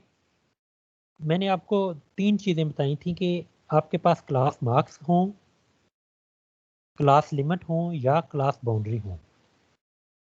तो आपके पास क्या बन जाती है, एक क्लासिफिकेशन बन जाती है अगर उसके साथ कोई फ्रीक्वेंसी अटैच करती है। तो इधर प्रीवियस एग्जांपल के अंदर हमें क्लास मार्क्स गिवन थे और साथ फ्रीक्वेंसी गिवन थी, जबकि इस एग्जांपल में हमें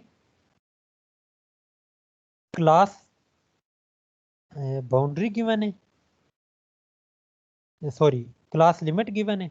बाउंड्री की क्या निशानी है कि जिधर पहली क्लास खत्म हो रही हो उधर से ही नेक्स्ट क्लास स्टार्ट होती है।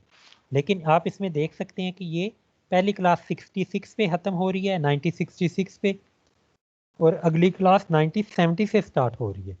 तो दरमियान में गैप होने का मतलब है कि ये क्लास लिमिट नहीं हो सकती, क्लास बाउंड्री नहीं हो सकती, ये क्लास लिमिट होगी। तो हर क्लास की जो है वो आप इधर से उसको देख सकते हैं कि वो क्लास लिमिट दे रहा है या क्लास बाउंड्री दे रहा है। लेकिन कोई भी हमारे पास हो, क्लास बाउंड्री हो या क्लास लिमिट हो, ये वाला जो काम हम करने जा रहे हैं ये किया जा सकता है। अब 3 क्लासेस गिवन है, 1965 टू 1966, 1970 टू 71 और 1975 टू 1976। 3 क्लास लिमिट जो है वो हमें गिवन है, दैट्स मीन 3 ग्रुप बन रहे हैं। तो पहले ग्रुप के अंदर जो है वो 2 चीज़ें हमें गिवन है, एक एरिया क्या था और प्रोडक्शन उसने क्या हासिल की है किसान ने। दूसरी क्लास के अंदर एरिया क्या था और प्रोडक्शन क्या हासिल किया है। इसी तरह तीसरी क्लास में कितना एरिया जो है वो कल्टीवेट करके जो है वो उससे प्रोडक्शन कितनी है। तो एरिया के लिए जो है वो हमने, आपको एरिया के लिए ये कीवर्ड नज़र आ रहा होगा, नीचे छोटा सा एक डॉट है, कलर डॉट, और साथ जो है वो कीवर्ड है कि ये एरिया के लिए ये कलर इस्तेमाल हो रहा है, और जो ग्रीनिश या येलोश आपको नज़र आ रहा होगा ये प्रोडक्शन के लिए है।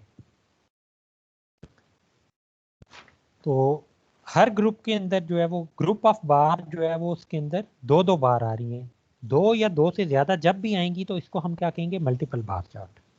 तो अब हर ग्रुप के अंदर जो है वो 2-2 बार चार्ट आ रही हैं। पहले बार चार्ट में जो है वो एरिया शो हो रहा है और दूसरी में प्रोडक्शन शो हो रही है। तो पहले ही ग्रुप के अंदर जो है वो एरिया की फ्रीक्वेंसी जब आप ड्रा करेंगे तो वो आपकी कितनी आएगी, 2866। रफली आपने ड्रा करना है, कोई एग्जैक्ट नहीं ड्रा होता ये। अगर आप एक्सेल में कर रहे हैं तो फिर एग्जैक्ट भी ड्रा हो जाएगा, लेकिन अगर आप बाय हैंड कर रहे हैं तो फिर आप रफली करेंगे। अच्छा, अगर आपको एग्ज़ाम के अंदर करना होगा तो ये कलर वगैरह तो नहीं होंगे, तो फिर आप डिफरेंट वे में जो है वो अपने बार को जो है वो ग्रेडिंग कर सकते हैं, उनके अंदर क्रॉस लाइनिंग लगा सकते हैं, लेफ़्ट इंक्लाइंड लगा सकते हैं, राइट इंक्लाइंड लगा सकते हैं, ताकि एक बार दूसरी से डिस्टिंग्विश की जा सके। तो ये तीनों बार के लिए हमने जब डाटा को प्लेस कर लिया, एरिया की जो हाइट है वो भी रखनी, और इसी तरह प्रोडक्शन की हाइट जो है वो भी रखनी है। अच्छा, इसमें एक इशू ये आता है कि ये जो यूनिट है आपकी, एरिया की यूनिट कुछ और हैं, प्रोडक्शन की यूनिट कुछ और हैं। तो सम टाइम ये मसला हो जाता है कि वो यूनिट बड़ी अजीब सी आ जाती हैं, कि कोई बहुत बड़े नंबर आ रहे हैं और दूसरी तरफ पे बहुत छोटे नंबर आ रही हैं। मसलन ये किलो के हिसाब से होती प्रोडक्शन आपकी, तो ये तो बहुत बड़ा नंबर होता प्रोडक्शन का। काटन प्रोडक्शन है तो ये 1588 जो है ये आपके पास शायद इसने शुरू में बताया होगा कि ये टन की फार्म में है या मनु की फार्म में है, लेकिन यही अगर किलो की फार्म में होती तो फिर तो ये नंबर बहुत बड़ा होता। तो फिर अगर बहुत बड़े नंबर हमें गिवन होते किलो वाले फार्म में, तो फिर हमें खुद थोड़ा सा गैस करना था कि ये डाटा जो है इसको कंपैटिबल होना चाहिए, कि एक बार जो है वो आप अंदाज़ा लगाएं ना कि आप अगर यूईटी टेक्सला में बैठे हैं तो एक बार स्टार्ट हो कि आपकी म्यूज़ियम तक जा रही है, और दूसरी बार जो है वो यूईटी टेक्सला से स्टार्ट हो के लाहौर तक जा रही है, इनका कंपैरिजन नहीं बनेगा। मसलन आपने सफ़र ही करना है, एक बस में बैठना है, तो आप बाईपास पे उतर जाएं तो आपको ना तो रास्ते में जो है वो फ्रेश होने की ज़रूरत पड़ेगी, ना ही आपको खाने पीने की ज़रूरत पड़ेगी। लेकिन यही अगर आपने लाहौर में तक जाना है तो फिर आपको रास्ते में ब्रेक की ज़रूरत पड़ेगी, डिफरेंट रीज़न हो सकती है उसकी, तो आपको कम से कम 1 या 2 ब्रेक जो है वो रास्ते में चाहिए होती हैं। तो ये छोटे से सफ़र की बात हमने की है, तो उसके अंदर भी डिफरेंस आ गया। इसी तरह जब डाटा की कंपैरिजन की बात आएगी तो उसमें भी डिफरेंट जो है वो हमारे पास कम्प्लेक्सिटी आ जाती है। डाटा का कंपैरिजन करना फिर आसान नहीं रहेगा, वो जो काम हम करना चाह रहे थे वो दरमियान में से पर्पज़ ही ख़त्म हो जाएगा कि अगर हमारा डाटा कंपैटिबल ना हुआ, क्योंकि एक ही स्केल के ऊपर दोनों चीज़ों ने ड्रा होना है। तो 1588 के आगे 2-4 ज़ीरो और लगे होते तो फिर वो नंबर बहुत ज़्यादा हाई चला जाता, तो फिर ये दोनों बार जो है वो एक ही स्केल पे देखना मुश्किल हो जाती। तो इस वजह से हमने फिर क्या करना है, अगर हमारा डाटा कुछ ही और यूनिट के अंदर है तो उसको कंपैटिबल बनाने के लिए हम बड़ी यूनिट में भी दूसरे डाटा को कन्वर्ट कर सकते हैं और छोटी में भी कन्वर्ट कर सकते हैं। कन्वर्शन यूनिट हमें पता होनी चाहिए। कंपोनेंट बार चार्ट एक और डिफरेंट टाइप है। कंपोनेंट बार चार्ट में क्या होता है कि एक ही बार के डिफरेंट पोर्शन बना लिए जाते हैं। मल्टीपल बार चार्ट में क्या था कि हर कैरेक्टरिस्टिक के लिए अलग बार बनाई जाती थी। कंपोनेंट बार चार्ट में क्या होता है कि हर ग्रुप के लिए, हर क्लास मार्क्स के लिए सिर्फ और सिर्फ एक ही बार लगाई जाती है। लेकिन अगर कैरेक्टरिस्टिक ज़्यादा हैं तो हर कैरेक्टरिस्टिक के लिए उस बार के अंदर कुछ खास पोर्शन रख लिया जाता है। जब इस तरह ड्रा किया जाए ये बार चार्ट तो उसको हम क्या कहते हैं, कंपोनेंट बार चार्ट। तो जो इधर हमारे पास मार्क्स गिवन है वो हैं सिटीज़ पेशावर, रावलपिंडी, सरगोदा, लाहौर, 4 जो है वो हमारे पास क्लास मार्क्स गिवन है। और इनकी जो है वो एक तो हमें टोटल क्या चीज़ है, पॉपुलेशन है, टोटल पॉपुलेशन गिवन है, और फिर इसका मेल की पॉपुलेशन भी गिवन है और फीमेल की पॉपुलेशन भी गिवन है। और इसका मतलब है कि मेल और फीमेल दोनों को जब ऐड करेंगे तो ये टोटल पॉपुलेशन भी बन जाएगी। अगर नहीं भी गिवन तो फिर भी कोई मसला नहीं है, टोटल पॉपुलेशन। अगर जस्ट आपको मेल और फीमेल दोनों 2 कैरेक्टरिस्टिक की गिवन होती तो फिर भी आप जो है वो ये काम कर सकते थे। इधर सिर्फ 2 कैरेक्टरिस्टिक गिवन है, 2 तरह की जो है वो आपकी डिस्ट्रीब्यूशन है। अगर आपके पास 3 तरह की डिस्ट्रीब्यूशन हो, 4, 5, 6, उसके ऊपर भी आप कंपोनेंट बार चार्ट जो है वो अप्लाई कर सकते हैं। अब देखते हैं कि पेशावर के कॉरेस्पॉन्डिंग जो बार हम ड्रा करेंगे उसमें 2 कैरेक्टरिस्टिक कैसे जो है वो हमने प्लेस करनी है। तो एक हमने पेशावर के कॉरेस्पॉन्डिंग पहले तो टोटल हाइट 66 ड्रा की, फिर उसमें से जो है वो 33 का हमें पता था कि वो कितनी है, मेल की आपकी मेल की थी, फीमेल की थी, मेल की 33 है और फीमेल की 31। तो पेशावर के कॉरेस्पॉन्डिंग 33 और 31 रेशो।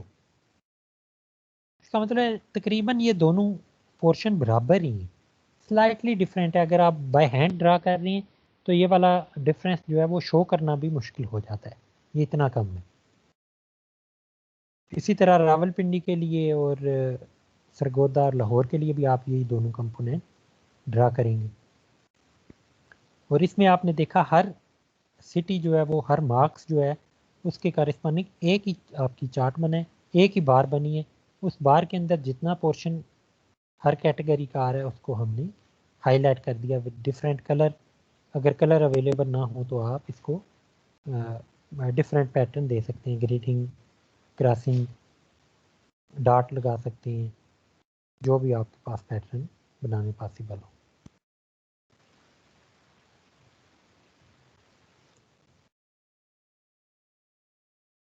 नेक्स्ट हमारे पास है पाई डायग्राम। पाई डायग्राम में क्या होता है, इधर तो आपने एक वर्टिकल बार लगाई थी कंपोनेंट बार में। पाई डायग्राम में जस्ट इतना डिफरेंस आया कि आप अब अपना सर्कल की फॉर्म में जो है वो डाटा को प्रेजेंट करते हैं, और सर्कल के अंदर हर जो फ्रीक्वेंसी आती है, हर कंपोनेंट आता है, उसको आप एक सेक्टर की मदद से जो है वो प्रेजेंट करते हैं। और सेक्टर जो है वो उसके लिए, क्योंकि अब ये आपका एंगल की फॉर्म में आ गया है, 360 पूरा सर्कल होगा और उसमें से जितनी जितनी प्रेजेंटेशन आपकी डाटा की आती है फ्रीक्वेंसी बेस, वो वाला component part divided by whole quantity, उसको अगर 360 से आप मल्टीप्लाई करेंगे तो आपका जो है वो हर पोर्शन का एक एंगल आ जाएगा। उसी एंगल का एक सेक्टर आप ड्रा करेंगे सर्कल के अंदर, तो आपको जो है वो पाई डायग्राम मिल जाएगी। मसलन आपके पास ये डिफरेंट एक्सपेंडिचर गिवन है एक फैमिली के, और उसके कॉरिस्पॉन्डिंग जो है वो हमने एंगल फाइंड करनी है। एंगल कैसे फाइंड किए कि ये जो टोटल एक्सपेंडिचर था वो हमारे पास 150 था। जब हमने ये एक्सपेंडिचर डिफरेंट जो मद में आ रहा है, food, clothing, house rent, fuel और मिसेलियंस की फॉर्म में, इनको ऐड किया तो ये $150 या जो भी आपकी यूनिट है उसमें आ गया। 150 को अब हमने कन्वर्ट करना है एंगल की फॉर्म में। तो फूड का कितना एंगल आएगा, 50 डिवाइडेड बाय होल 150, तो 1/3 को मल्टीप्लाई कर देना है 360 के साथ। ये 360 ऊपर मल्टीप्लाई हो रहा है, आपको इधर डिनोमिनेटर में नज़र आ रहा होगा। ये actually 50 multiply by 360 divided by 150 है। इसी तरह 30 मल्टीप्लाई बाय 360 डिवाइडेड बाय 150। तो जो कंपोनेंट पार्ट है 20 डिवाइडेड बाय 150 होगा, जो आंसर आएगा उसको 360 के साथ, क्योंकि एंगल के अंदर कन्वर्ट कर रही हैं सर्कल के एंगल के अंदर, तो जो हमारे पास एंगल आएगा वो 48 आ जाएगा। इसी तरह फ्यूल और मिसेलियंस के लिए भी आपके पास एंगल आ जाएंगे। तो हर एंगल जो है वो आपने सर्कल के अंदर रफली ड्रा कर देना है। आपके पास ये 5 जो कमोडिटी थी, एक्सपेंडिचर थे, उनके कॉरिस्पॉन्डिंग जो है वो 5 सेक्टर बन गए हैं। एक पहला सेक्टर आपका 120 एंगल का बने, दूसरा 72 एंगल का है, अगला 48 का है, 36 और लास्ट वाला 84 का। आप रफली भी करेंगे तो जो पर्पस होता है वो शो हो जाता है। अगर आप कलर दे रहे हैं या डिफरेंट पैटर्न दे रहे हैं तो हर कलर या पैटर्न को आप जो है वो साथ बता देंगे कि ये किस चीज़ के लिए है। क्योंकि जब आप ये पाई डायाग्राम बनाते हैं या कोई भी डायाग्राम बनाते हैं तो फिर ये डाटा का साथ कोई मकसद नहीं रहता, ये ख़त्म हो गया। डायाग्राम बनाने का मकसद ही ये है कि आपको डायाग्राम गिवन हो तो आप उसी से ही सारी चीज़ें जो है वो स्टडी कर पाएँ या जो भी डिस्कशन है अगली उस पर कर पाएँ। तो आपको की पता होनी चाहिए फिर कि ये जो कलर है ये किसके कॉरिस्पॉन्डिंग है। फूड का जो शो है एरिया कर रहा है वो कलर कौन सा है, क्लॉथिंग के लिए कौन सा है, हाउस रेंट के। ये छोटे छोटे डाट आपको लगा के साथ बता दिया गया। आपने भी जब बनाने हैं तो जो भी ग्रीडिंग आप इस्तेमाल करें, क्रॉसिंग, जो भी पैटर्न आपने डिफरेंट इस्तेमाल करने हैं उनको साथ कीवर्ड के तौर पे साथ बताना लाजमी होता है।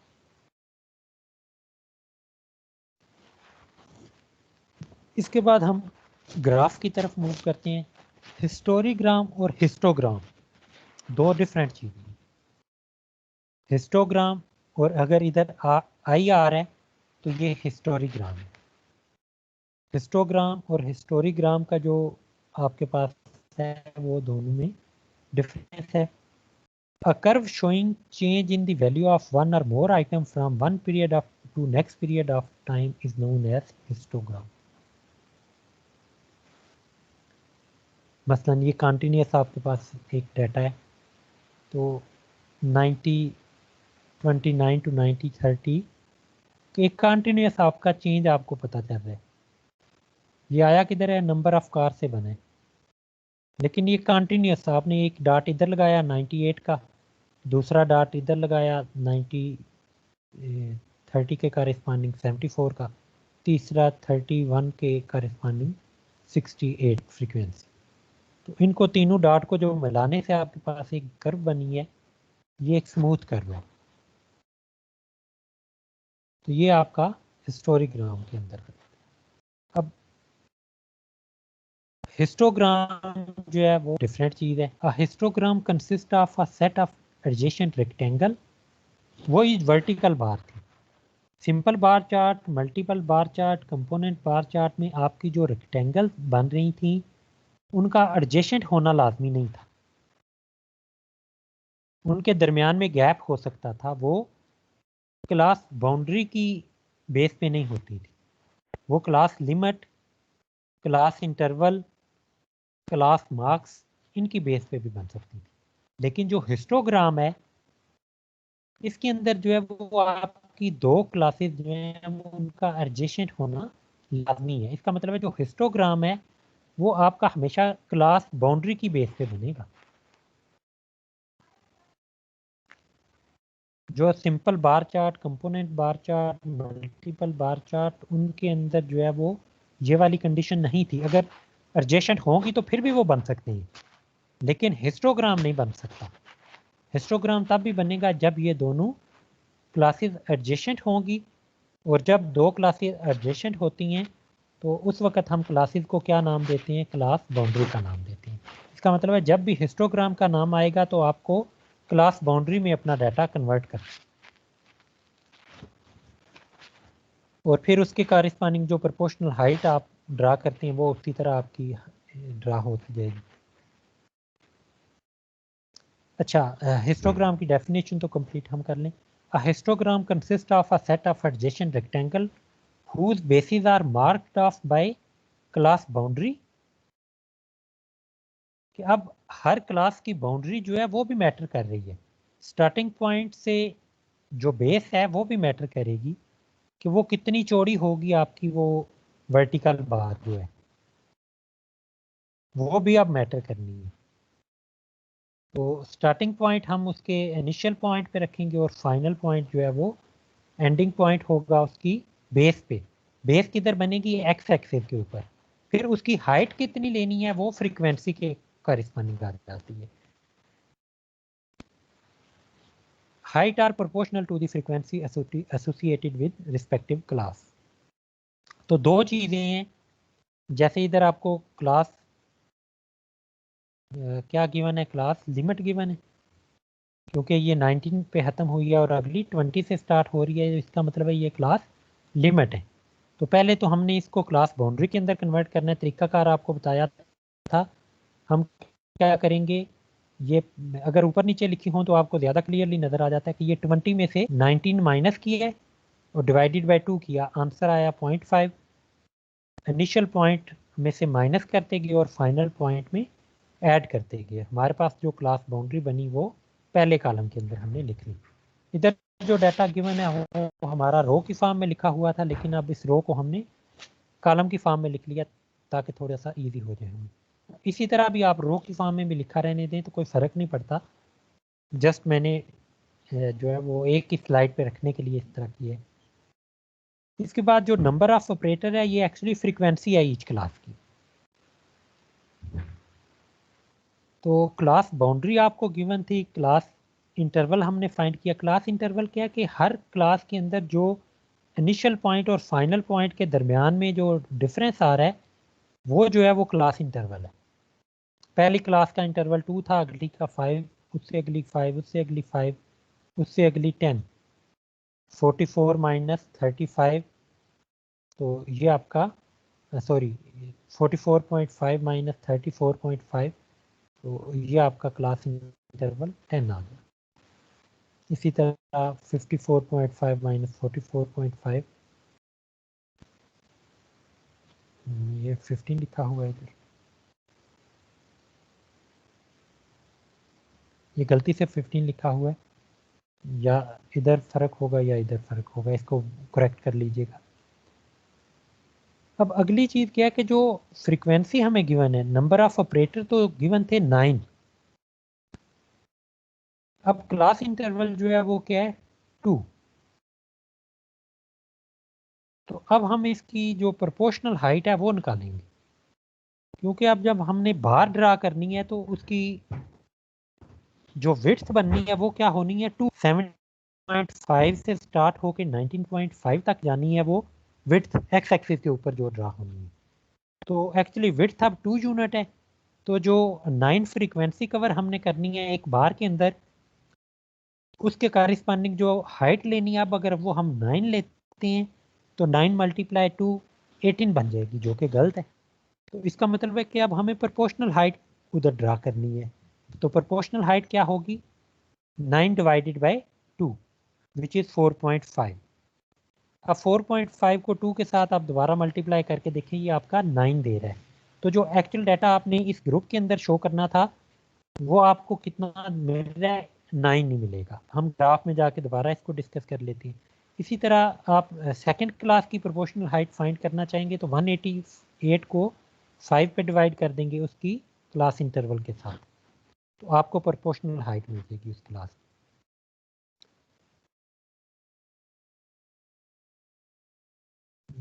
ये तो इधर नज़र ही नहीं आ रहा, गायब भी हो गए। हाँ जी, ये आ गया आपके पास। अच्छा, ये थोड़ा सा अजाफी पोर्शन भी इसके अंदर मौजूद है। ये जो ऊपर ये वाली कर्व आपको बनी नज़र आ रही है, इसको अभी आप कंसीडर ना करें, आप सिंपल बार को देखें। तो हमारी जो पहली क्लास थी वो 17.5 टू 19.5 थी, 2 का इंटरवल था। अगली क्लास 19.5 टू 24.5। तो एक्चुअली जो है वो ये वाला ग्राफ इतना सही नहीं बना हुआ, मैंने ऊपर साथ बता भी दिया है कि ये एग्जैक्टली फ्रीक्वेंसी कर्व भी नहीं है, और जो हम अभी हिस्टोग्राम की बात कर रही हैं ये वो भी नहीं है सही तरह। वजह क्या है कि 2 यूनिट जो है वो 5 यूनिट के बराबर तो नहीं ना हो सकती एक्स एक्सिस के ऊपर। तो इसको जो है वो आप रीडिज़ाइन कर लीजिएगा, लेकिन दिखाने का पर्पज़ ये है कि 2 यूनिट छोटी होनी चाहिए थी इधर एक्स एक्सिस के ऊपर, इधर तक आनी चाहिए थी, और 5 यूनिट अगर ये हैं, अगली 3 क्लासेस के अंदर 5 यूनिट थी, और उससे अगली क्लास के अंदर जो है वो 10 यूनिट थी। तो 10 यूनिट और 5 यूनिट ऑलमोस्ट दिखने में सेम ही नज़र आ रही है। तो इसको थोड़ा सा एक्स एक्सिस के ऊपर ज़्यादा होना चाहिए था, इधर तक आना चाहिए था। और इसी तरह लास्ट ग्रुप जो है वो उसकी फ्रीक्वेंसी अगर 15 थी तो वो इधर से स्टार्ट होकर थोड़ी इधर तक चलनी चाहिए थी। तो ये थोड़ी प्रोपोर्शनल जो आपकी विड्थ बन रही है वो सही तरह ड्रा नहीं की गई। आप खुद इसको ड्रा कीजिएगा। ये 2 इधर होना चाहिए, ये 5 होना चाहिए, 5, 5, 10 और 15। इसके कारस्पॉन्डिंग जो हाइट ड्रा की गई हैं वो ऑलमोस्ट ठीक ड्रा की गई हैं, 4.5। और ये जो भी आपकी आ रही थी हाइट, ये डिफरेंट हाइट जो है वो रफली आपने ड्रा करनी है। इस हिस्टोग्राम में और बार चार्ट में फ़र्क क्या है कि हर 2 बार जो है वो आपस में क्या है, कंसेक्टिव है। हर 2 बार आपस में कंसेक्टिव है।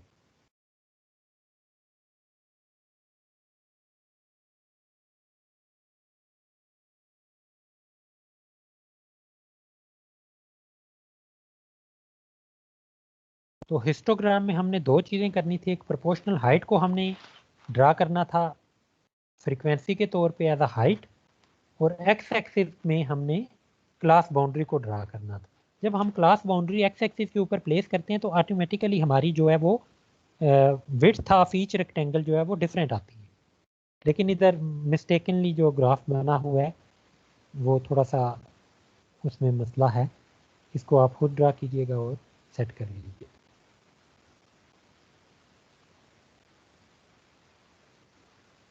अच्छा, इसमें एक और चीज़ थी जो ऊपर मैं स्किप कराया था।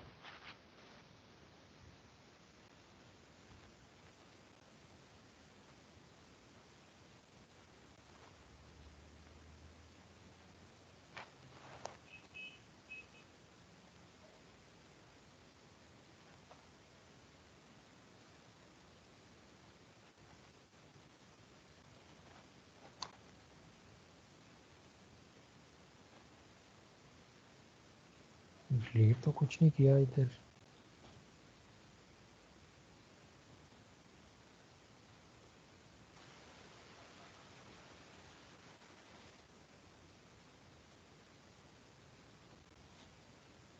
जी, ये हिस्टोरीग्राम। हिस्टोरीग्राम क्या होता है?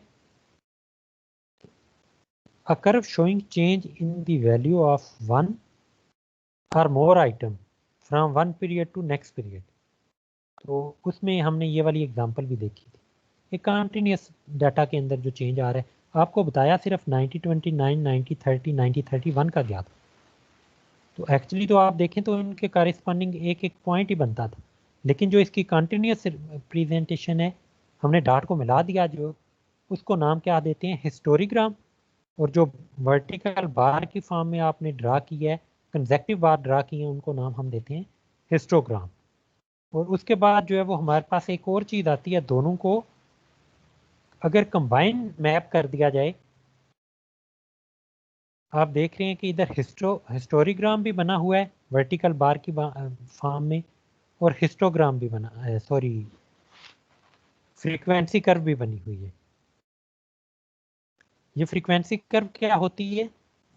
Mid point of each rectangle को अगर हम ज्वाइन कर दें तो उधर से जो ग्राफ बनता है इसको हम कहते हैं फ्रीक्वेंसी कर्व।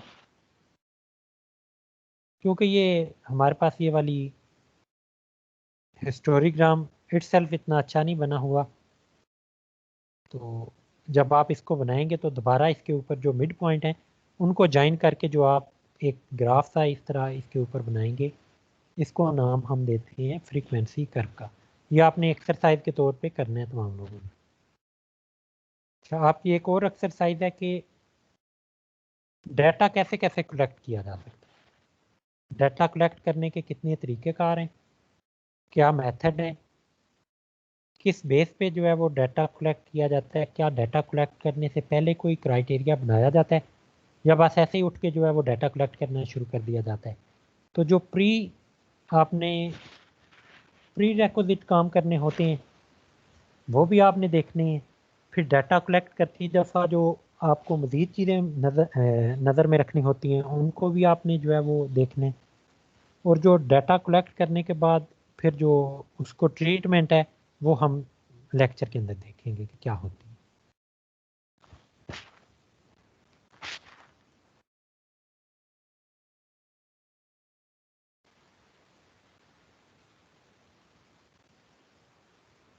ये वाला नेक्स्ट लेक्चर में करेंगे इंशाल्लाह।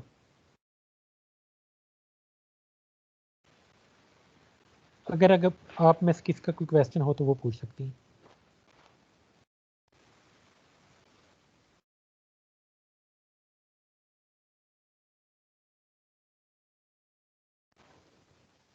ये क्वेश्चन पूछिएगा। काइंडली सर, काइंडली पीएमई की लेक्चर टीम के में इन सर ऐड बिटवीन भी ये माइक अनम्यूट करने की इजाजत दे दीजिएगा। हमें कुछ क्वेश्चन बीच में से समझ नहीं आए थे, हमने पूछने थे तो वो आप आगे आके हैं, तो फिर इस वजह से वो साथ अच्छा, ही उसमें पूछने। चलें, ये कोई इतना बड़ा इशू नहीं है। ये दोनों क्वेश्चन जो हैं वो तो फिर हम इनका साथ साथ पहले पूछ जवाब लेंगे, सुन फिर लें। हमें साथ साथ समझ आती जाएगी। बेटा मैं बताने लगूँ ना, मेरी अब सुन लें। तरीकाकार हमारा ये हुआ करेगा नेक्स्ट क्लास से कि रिकॉर्डिंग मैं पहले से अपलोड कर लिया करूँगा, और मैं आपसे डायरेक्टली जब क्लास स्टार्ट होगी ना तो मैं पूछूंगा ये कि रोल नंबर 1 से लेकर रोल नंबर 10, एक तो अटेंडेंस भी मैं लगाया करूँगा इसी तरह 1 बाय 1 सब की, और साथ मैं ये भी पूछूंगा कि कोई क्वेश्चन है जो भी आपने लेक्चर पहले से सुन लिया होगा, जो जो उसमें डिफ़िकल्टी आ रही होंगी आप उस वक्त पूछ सकते हो। तो ये वाला मसला नहीं आने ठीक वाला है सर। नेक्स्ट लेक्चर से, ठीक है। बाकी जो लोग अभी तक ऐड नहीं ठीक है हुए वो ऐड हो जाएंगे। इसके अलावा अगर किसी का कोई क्वेश्चन है तो वो पूछ लें। ये वाली टेक्निकल डिफ़िकल्टी आपको नेक्स्ट टाइम दोनों ही नहीं आएंगी। Sir histogram kindly repeat. जी मैं हिस्टोग्राम को रिपीट कर देता हूँ, और इसके अलावा कोई क्वेश्चन पूछना चाहिए। सर काइंडली ये स्लाइड्स अपलोड कर दीजिएगा। जी जी, ये स्लाइड जो है वो अपलोड हो जाएंगी, आप फिक्र ना करें। सर हम कोई बुक फॉलो करेंगे या सिर्फ हम स्लाइड्स ही कवर करेंगे? देखिए बुक तो मैंने आपको 4 बता दी है, तो वैसे तो जो है वो उनमें से बुक आप जो मर्ज़ी चाहें देख सकते हैं। तो मैं जो है वो कोई ऐसा नहीं है कि आपको कहूँ कि फ़लाँ बुक जो है वो लाजमी आप फॉलो करें, क्योंकि वो डिफ़िकल्ट हो जाने ऑनलाइन क्लासेस में जो है वो एक्सट्रीमली डिफ़िकल्ट हो जाने आपके लिए बुक फॉलो करना। बेहतर यही है कि बुक फॉलो ना ही हम अभी करें। हाँ, अगर आपकी ऑन कैंपस क्लासेस जब स्टार्ट हो जाएंगी फिर अगर कोई बुक आप चाहेंगे फॉलो करना तो वो की जा सकती है, क्योंकि बुक में जो है वो कुछ ऐसी डिफ़िकल्टी होती है ना कि जो ऑनलाइन में कवर नहीं की जा सकती। तो इस वजह से जो है ये स्लाइड से ही बेहतर रहेगा। आप वैसे बुक कोई भी फॉलो करना चाहें तो कर सकते हैं अपने तौर पे, मेरी तरफ से कोई रिस्ट्रिक्शन नहीं है। शुरू में मैंने 4 बुक्स बता दी हैं, इसके अलावा भी कोई अच्छी बुक आपको लगे तो वो भी आप इस्तेमाल करें। हिस्टोग्राम और हिस्टोरीग्राम 2 डिफरेंट चीज़ें हैं।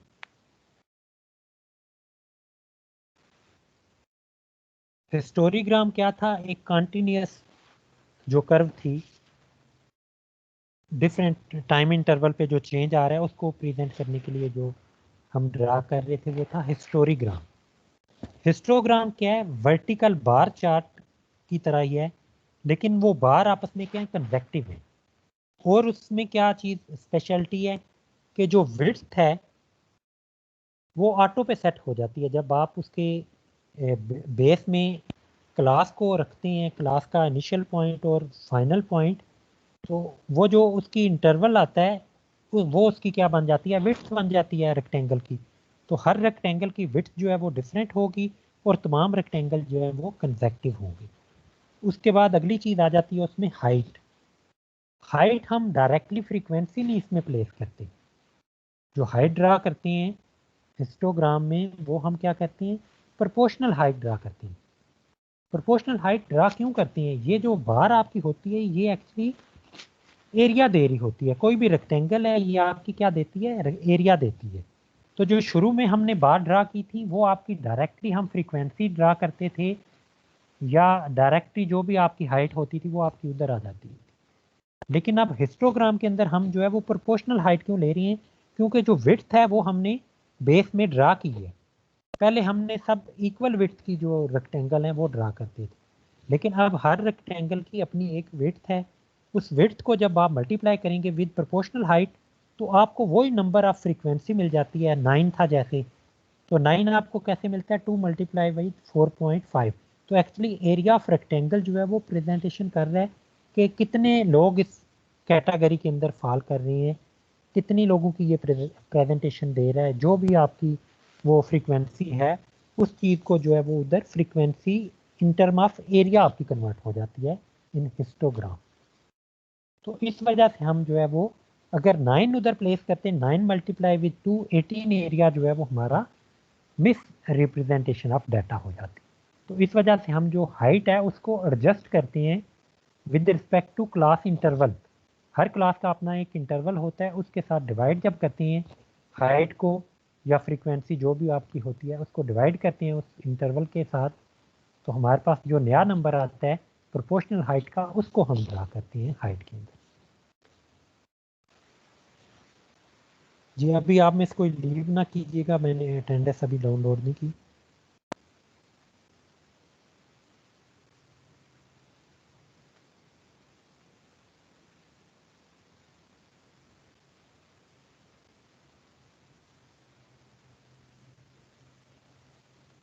ये कोई अरसा ही हो गया अटेंडेंस का ऑप्शन ही नहीं आ रहा इधर।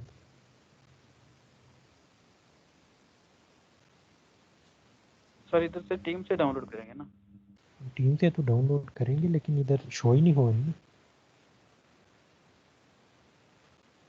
सर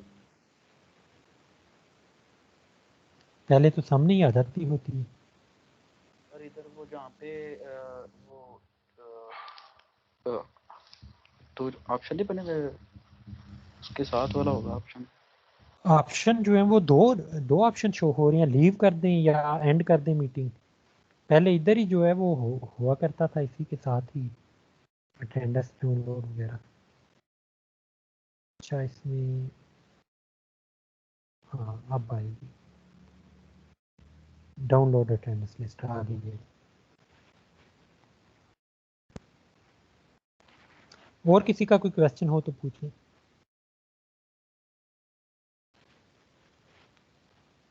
सर अब जब लेक्चर अपलोड करेंगे तो सीआर को बता दीजिएगा ताकि हमें पता चल जाए कि आपने अपलोड कर दिया। लेक्चर जो है वो आपका इधर ही अपलोड भी हो जाएगा, ये जो रिकॉर्डिंग है ये भी, और इसके अलावा जो है वो स्लाइड में अभी अपलोड कर देता हूँ। जी सर नहीं, नेक्स्ट टाइम से जब अगले लेक्चर से जब अब अगला लेक्चर हाँ तो हाँ वो आपको मैं पहले से बता कर वो मैं वो सीआर को सीआर को बता दिया करूँगा और सीआर आपको इन्फॉर्म कर दिया करेगा। जी ठीक है सर।